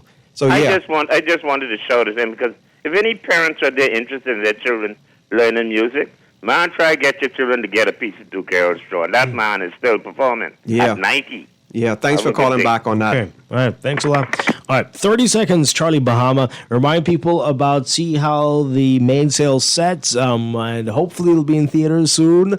But let people know if they wanted to see it, how they might be able to do it. Well, right now it's not out for everybody yet, but we're working on that this whole year. It's going to be dropping all over the place. So we'll I'll come back. So see, I come back get a piece more of this AC y'all have in here, and then we'll talk about it. But we're you're going to start hearing more about it as we go along. Okay. And the Charlie Bahama show you could watch on cable Monday nights, and go to Charlie Bahama YouTube where you could see past episodes. We have so many good episodes. Jazz Chisholm is on. We had Clay Thompson, Michael Thompson, and Andy Thompson, the whole Thompson family on. A lot of big people, even in the States. It's the same. It's almost like Electric Air 2.0. Yeah. Or is it more not 2.3 or something? 2.5. Yeah. 2.5. Excellent stuff. You're a hardworking man. Good stuff. Keep up the great work, and thank you so much for being here this morning, Charlie Bahama. Thank you, Dwight. Remember, drink that honey. Keep that voice in shape. All right. Appreciate it. And things up. This is Morning Blend Business on Guardian Radio 96.9. Are you guys still with them? You ready? Let's go back. All right. Sailboat, got no breeze to sail. We need breeze. Sailboat, got no breeze to sail. We need breeze. Sailing boat in the harbor. Bahamas Skins. What was the purpose of the games? The purpose is twofold. One, to bring Bahamians from throughout the Commonwealth of the Bahamas together through sports. And the second, to find talented athletes throughout the Commonwealth of the Bahamas to be trained and possibly make it to the Olympic level. When the games is? This July 7th to the 15th. For more info, call 322-1029. Indulge in an experience that awakens your senses with Nescafe Gold. Premium Arabica coffee beans, carefully selected, roasted to perfection, and finely ground, resulting in a unique and unmatched flavor and aroma that captivates the senses. Enticing aroma, smooth taste, elevate your coffee experience. Old. A lot of folks are wondering, what is the Agrarian Awards? It's an award show to celebrate the people who produce the food that feeds the country. So September 16th, we're giving out trophies and money to young farmers, backyard farmers, sheep runners, goat herders, pea pickers, onion planters, basically everyone. But we couldn't fit all that on the invite, so we put Agrarian Awards instead. Go to adobahamas.org to find out how to nominate your favorite agrarian. The Agrarian Awards, September 16th. This is Guardian Radio 96.9 FM. Fresh news, smart talk, all day.